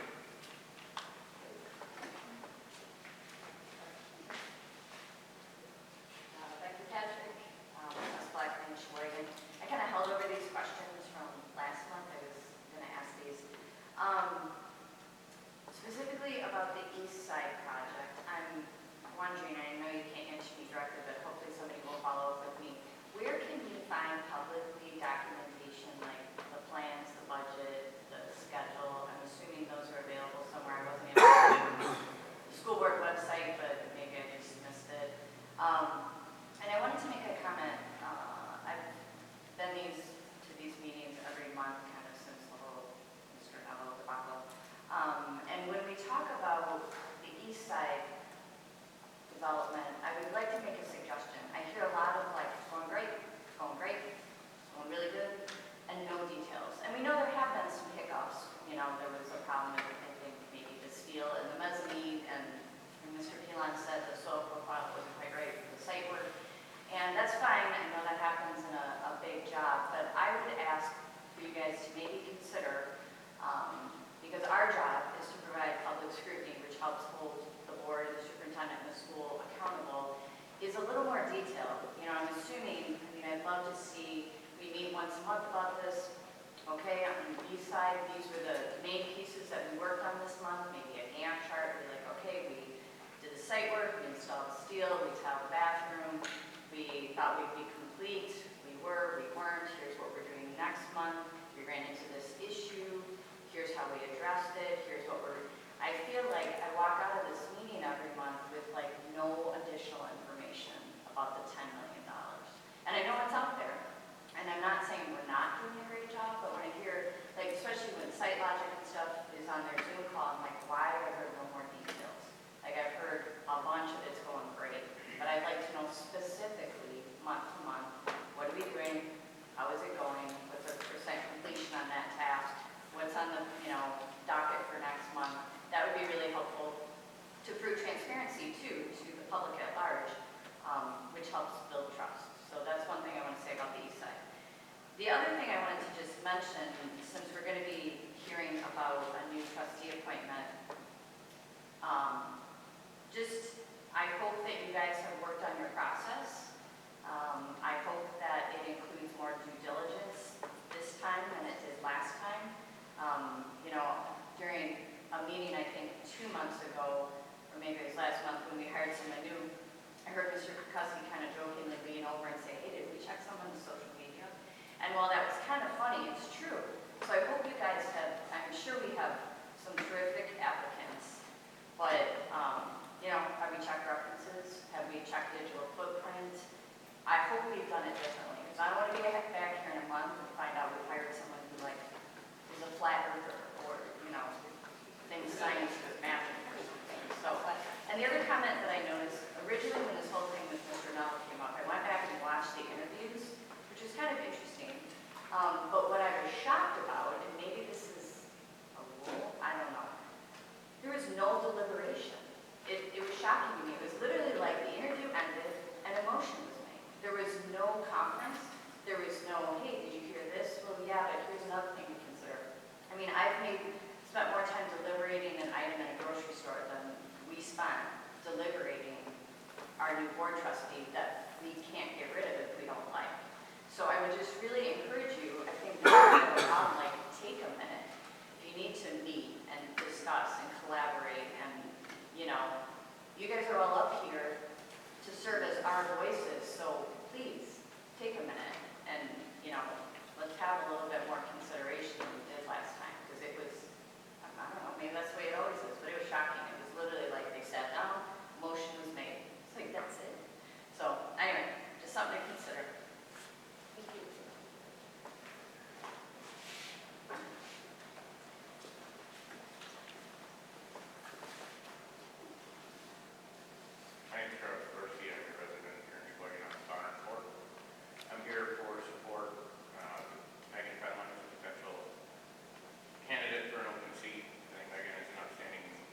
motion to take a 3-minute break.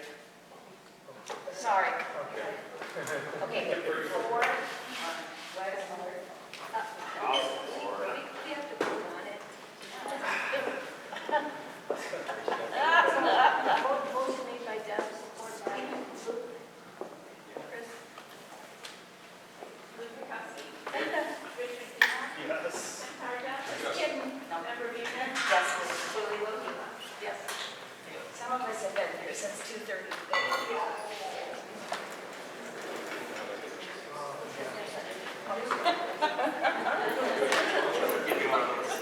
I can wait. Thanks, Rich.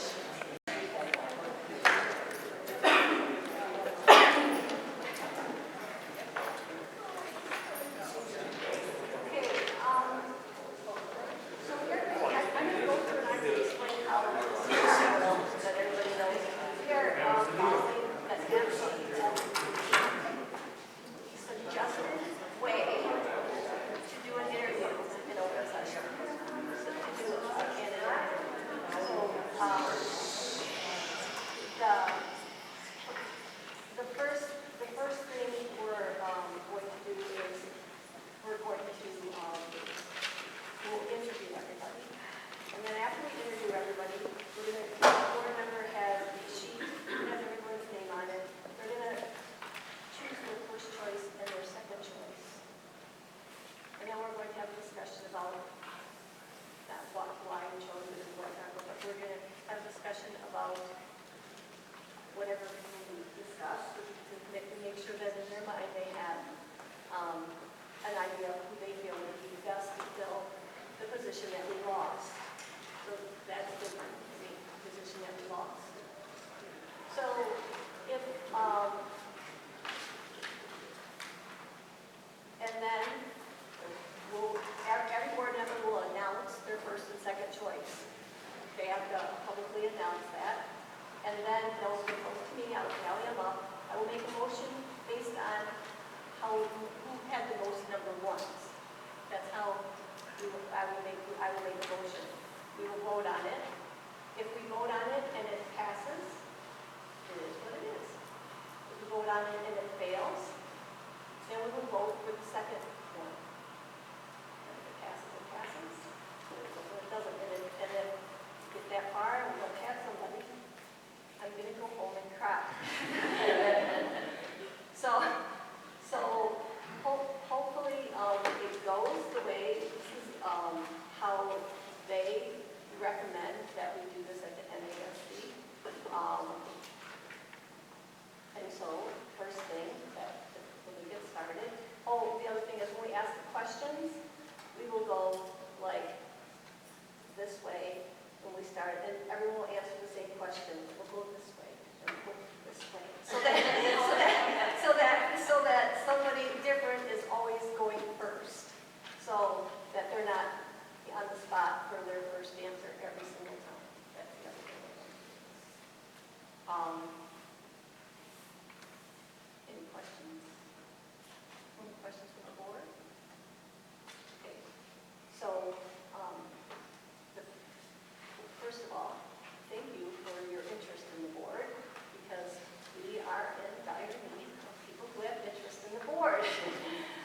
So even if you do not get selected tonight, I sincerely hope that you run in November.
I'd like you to tell me about yourself, or tell the board about yourself.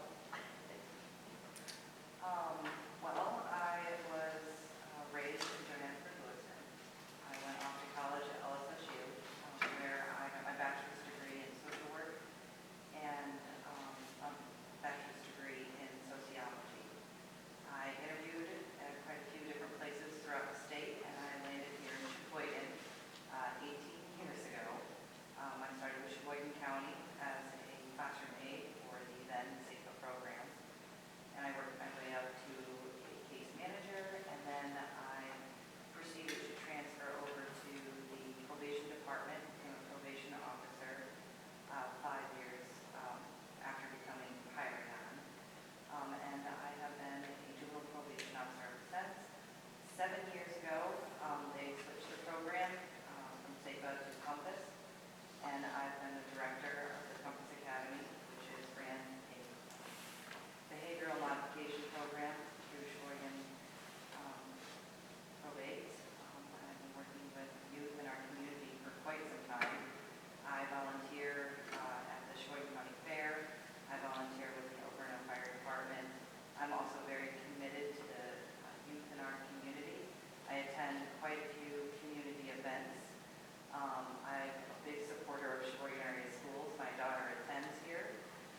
situation I'll ask you, and then just kind of like how you handle it, and then what's more important to me is, think, like a year after that happened, what would be done different? So, the first question is,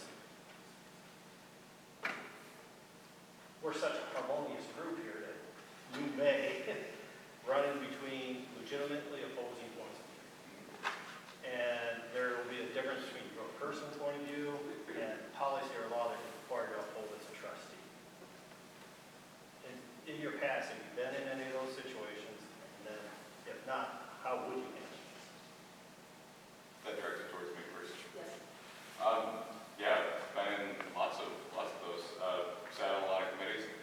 Ran a youth organization for lacrosse for the better part of 8 years. Ran a board there. There's always a difference in opinion, and there's hills you're going to die on, and then there's times that you've got to really open up. You got to see both sides, but your conviction should really drive your decision. You take everyone's point of view in place, but you still have to be a person of conviction. As I mentioned in the introduction, I work for a major, large health insurance carrier, so there are many things that I get chiefly involved in where we're making decisions that maybe I don't necessarily agree with. And they're not things that I have always have control over, and they're not things that you can always make the change. I think that's what you were getting at with the question, right? They're governed by law sometimes, they're governed by existing policy, and what's important is that you take into account what you can change and what's in your control in those situations, and make sure you're following what you need to follow. I think you had a part 2 to that. Just, if you were in a situation, well, yeah, part 2 is about how you handle it. Retrospective, in a situation where you said, I just agree with it, I understand I have to do it by law, but I disagree with it, would you have done something different? When it's by law, it's really hard, but there's certain times when it's by policy that then we want to take the opportunity to kind of look back and say, is there room here for policy to be changed? When there is wiggle room, then let's look at it. We have hindsight now. This is how this played out. Maybe we should make a change here. But when it's law, then we don't get to have that fun unless, we're going to use this Supreme Court. Will. So I've dealt with several situations in my career where I have to facilitate changes in youth lives, and I necessarily may not agree with those things because I have a judge telling me what we need to do. But what I need to do is definitely compartmentalize and realize that I'm doing this for the students. I'm doing what's best for them. I need to look over what the law says and really understand what the meaning of that law means. Look at what our office policy is.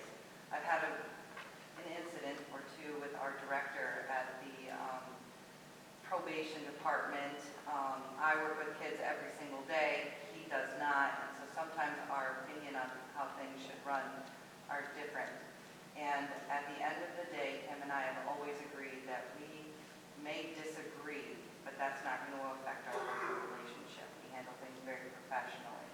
You have to kind of take your personal feelings out of it and go with what's best for the kids, what does the policy say, and what does the law say.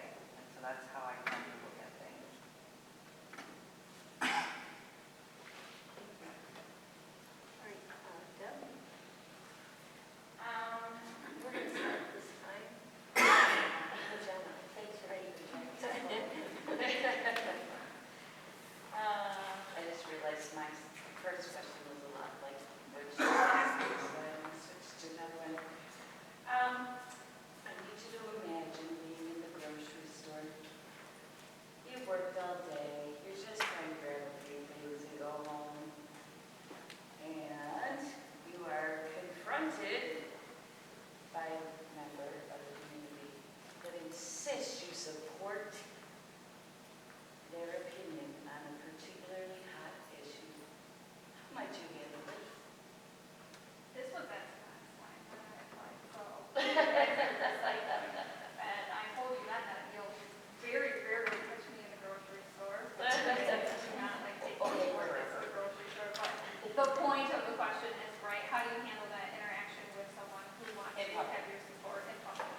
elected or appointed Board of Education member, what are your three primary responsibilities? That's a good question. Well, my first one would always be students first. The second, I believe, would be safety. And then my third would be budgeting, I believe. I believe passionately about school and student achievement, making sure that they are getting the resources that they need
the next question is from me, and we are, let's see, I'm trying to keep good track here. We are Megan to go first. Okay. So, looking at your schedule and obligations, do you see anything that might make it difficult to fully participate in board meetings or committee work? And how would you handle that if something came up and that it made it not possible for you to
conservation projects would mostly utilized actually by school districts for improvements to their facilities that they couldn't normally be afforded to, and they're covered by utility companies.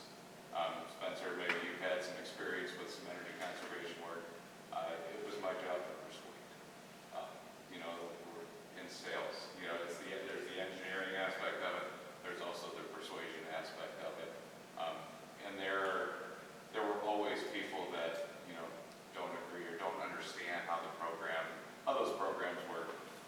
And you'd have to get into the weeds with them. You got to bring the facts. I've always been a person in my life that brings the facts. If the facts lead me to believe a certain way, and you know, maybe the six can't see my point of view, you do your best. Put your best foot forward. You try and get everyone to see, you know, to see your point. Hopefully you've got the wherewithal to see theirs. If there's still an inherent disagreement, then there's an inherent disagreement. And that, you know, that does happen. You don't win every battle, and that's why there are multiple people that work.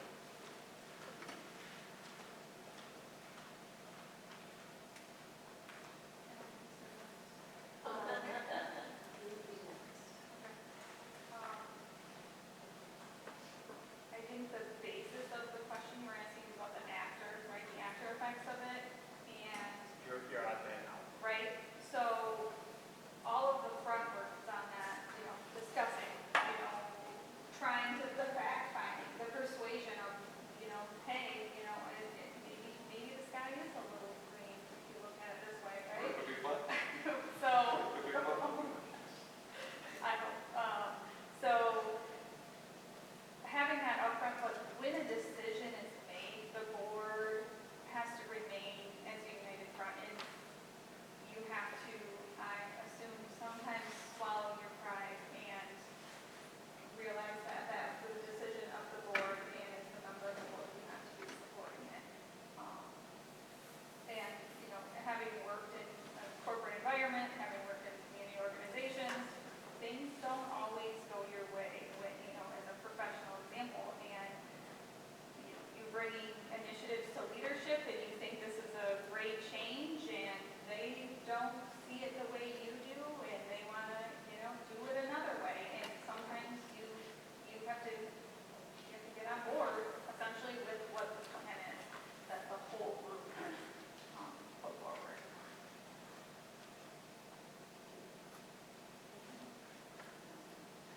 So, to reiterate what they said, I really do agree that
share their success stories, share what they're doing. Even when the kids come in and want to talk about athletics and they're upset about this, I love to see kids get passionate about their school. So even if it's bad stuff or good stuff, I enjoy seeing the kids getting involved. I have one specific example. There was a lot of things I would look forward to being on the board, but one specific example is, sitting here as a parent, the student, our son Brett graduated, and the student of the month, and the teachers coming in, and really, the couple, the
provide examples of how you might accomplish this. Yes, I understand that being on the school board, there are quite a few required classes by the MSSP that you have to take. And I think that's wonderful. I am actively learning in my job all the time. We are required to take training, and I think everybody should. Everyone should have some sort of updates and know the law and get the training necessary to do this position correctly. Coming in as a new board member, I know that I probably won't know everything, which is fine. I'm willing to learn. I'm willing to put in the effort and the time that it takes to take those classes, to sit down in front of the computer or travel to Lansing and sit and learn from other people who've done it. That is the best way to get a good board, a strong board, is to learn from the people who've done it before you. I have no issue with that kind of thing at all. I also have a lot of time and patience when it comes to learning new things. I am not afraid to ask questions. I'm not afraid to be wrong. Some people are, that's hard for them to admit. And I think that is something that we need to move forward. I will ask questions, and if I'm wrong, I'll admit I'm wrong. And then I'll learn from those mistakes. I'm willing to put the time and effort in. Thank you. Good.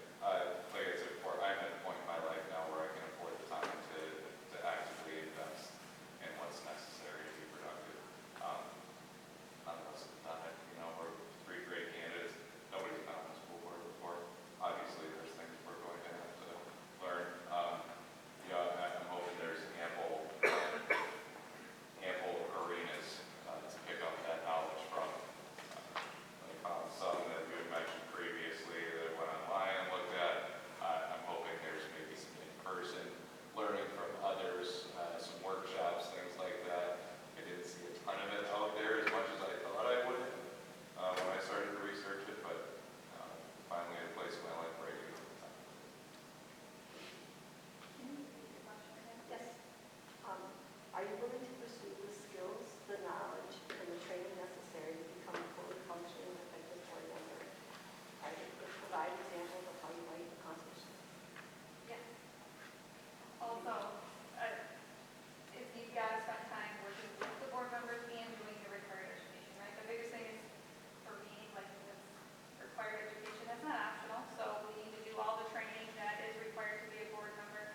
And when I'm onboarding staffing positions, I typically tell them, unfortunately, that it takes you a year to realize that you don't know anything about what's going on, right? And so coming in with the expectation that you need to rely on those that have expertise.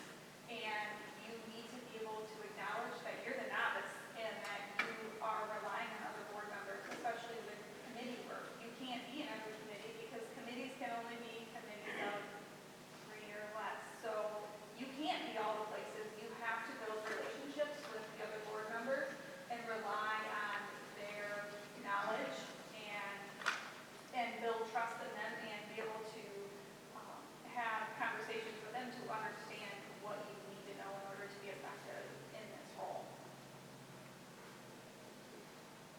Okay, so that comes to the end of our questions.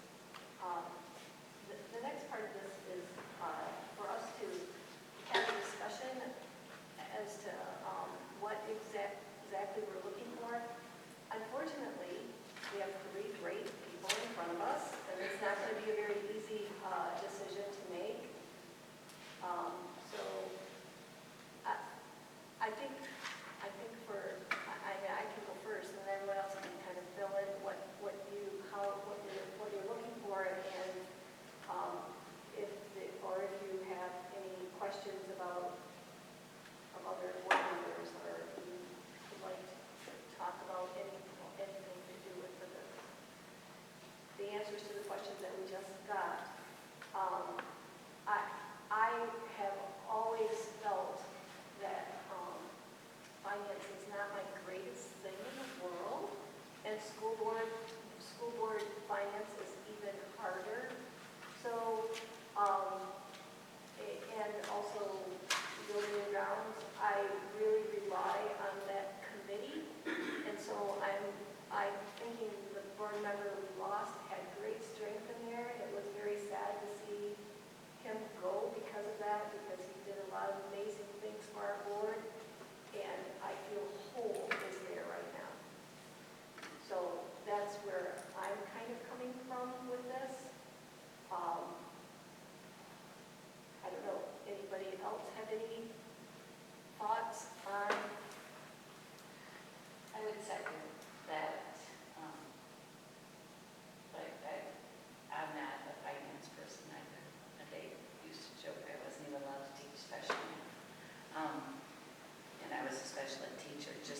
event, so. So someone with that knowledge, with budgeting, I'm not allowed to play with power tools. But I do rely on these guys who oversee those committees. And I truly think those are also areas what we're missing right now. Well, we're missing a lot, but that would be my priority.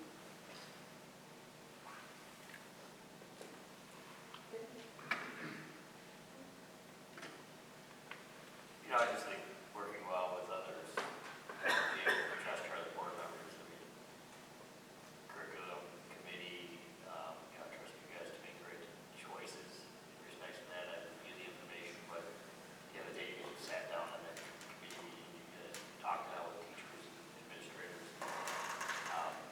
So having that trust to say, all right, this is what we're going to do. Like, I think that's important. I mean, you learn finance, you got wonderful people at these schools that will come give a presentation on finance and spell it all out for you. So, you know, I know that's something that we're going to be missing with Matt leaving.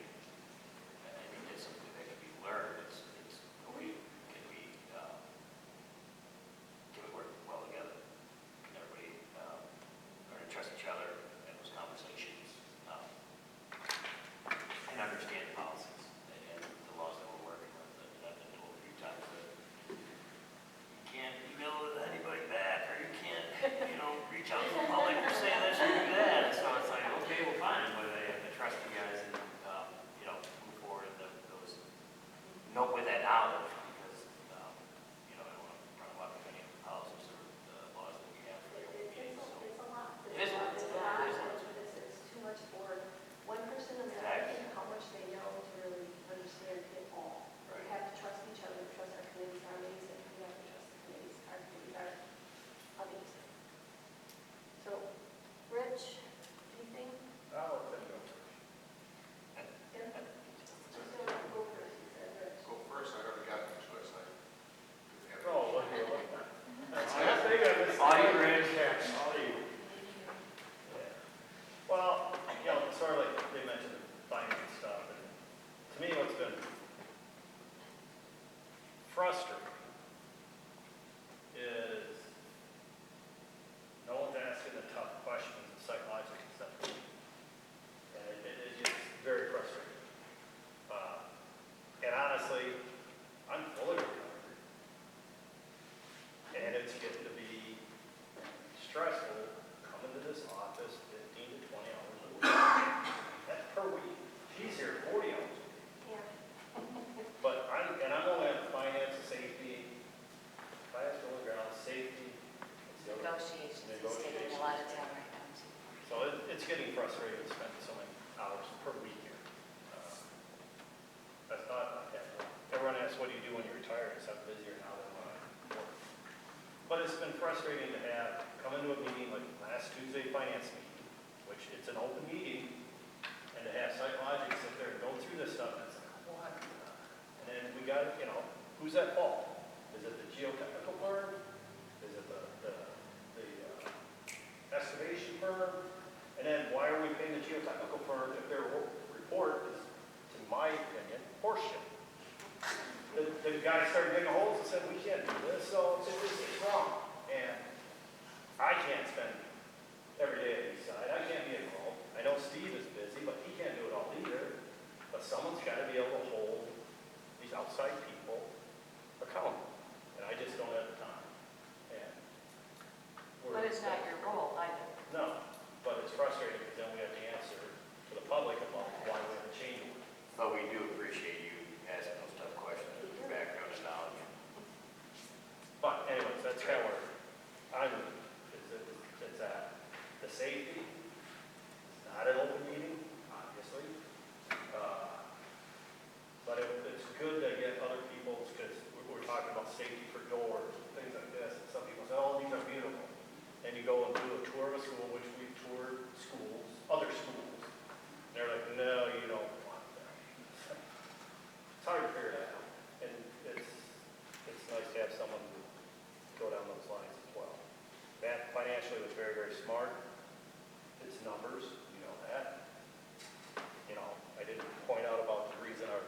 so much lower than the amended budget because of 31A grants, but you pointed it out.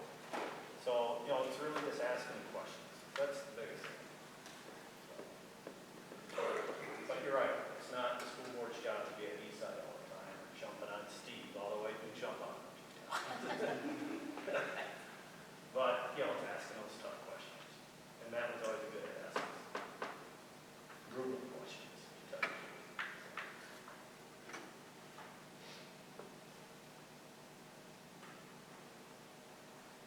Okay. Does anybody else have anything, any discussion about anything that maybe you are comfortable with, something that you feel is needs to be brought to all of us, information that you have in your research?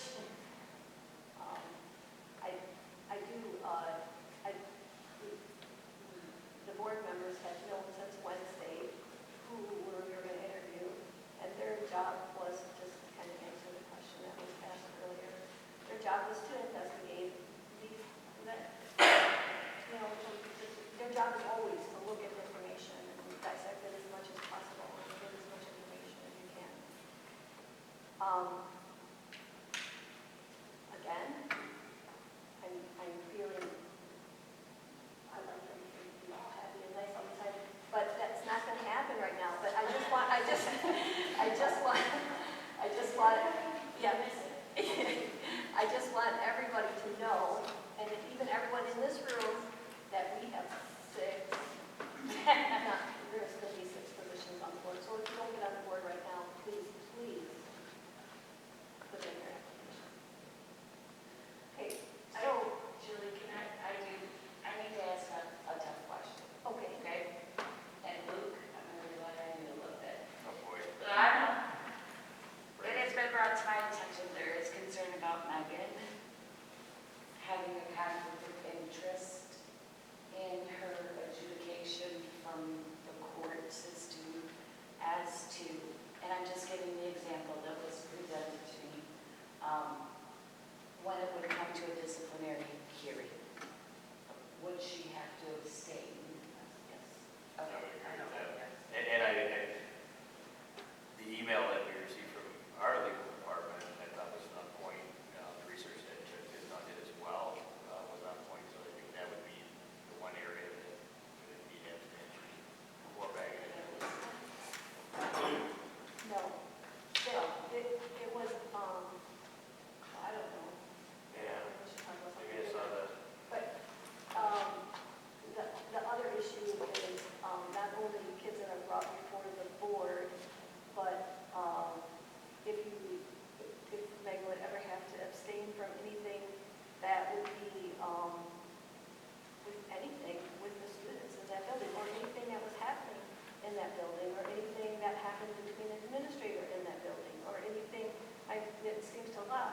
I did look the law up, and the law does say that someone who works in that capacity can be on the board, but if they have to abstain from certain things, then they can't be on the board. It was like one of those wishy-washy laws. It was clear as mud, right? Clear as mud. Another day. Very. And I felt the need, I needed to, that is a discussion in the community, and I want that out there. There's a clear answer. I guess it's taken as the issues arise and what the circumstances. Well, as we do right now, to be honest, Rich had to abstain tonight because we were voting on a financial impact to his spouse. There are certain circumstances when those kind of things come along. So, we're trying our best to make sure we're having our ducks in a row. But, so I just felt the need to throw that out there. Take it one step at a Clearest time. answer, but it would. Thanks, Counselor. We'll just gauge it as we go. Attorney talk. Yeah. Water that. Nobody nominated. I'll stay in my lane at that point. Safe. Okay, so the next part of this then is to move on to where each board member makes a first and second choice. And then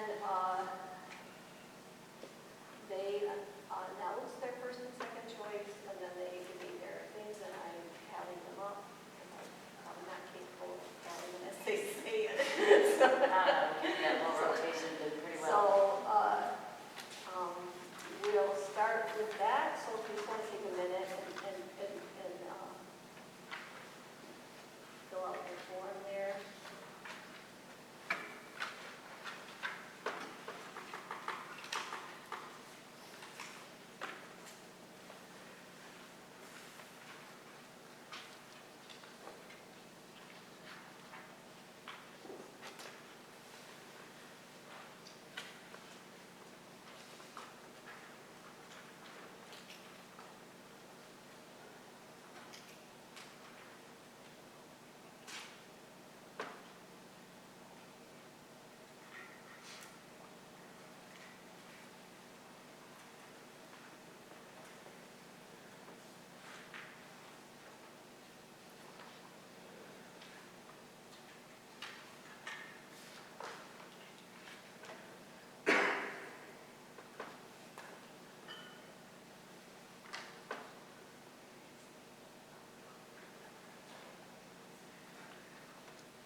operating and the city phones are where we're at the 740 for the replacement of the seats.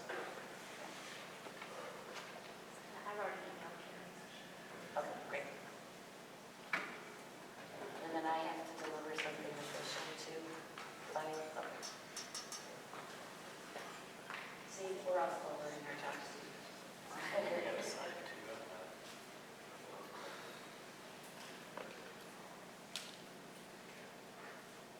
Well, I'll sign something I never told myself. You have to sign something on the proposal. Yeah, like the charter. Grab. Okay. Proposed, No.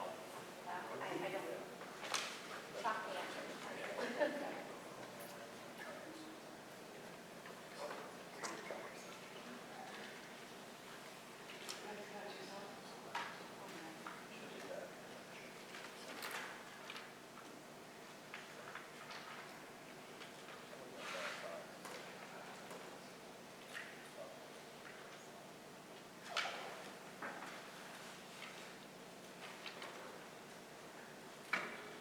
Just one.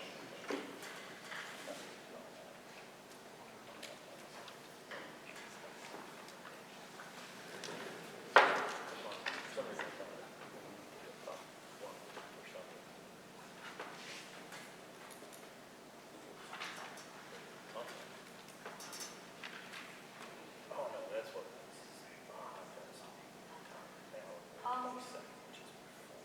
Tim, Mr. Vice President, we just like verify my work.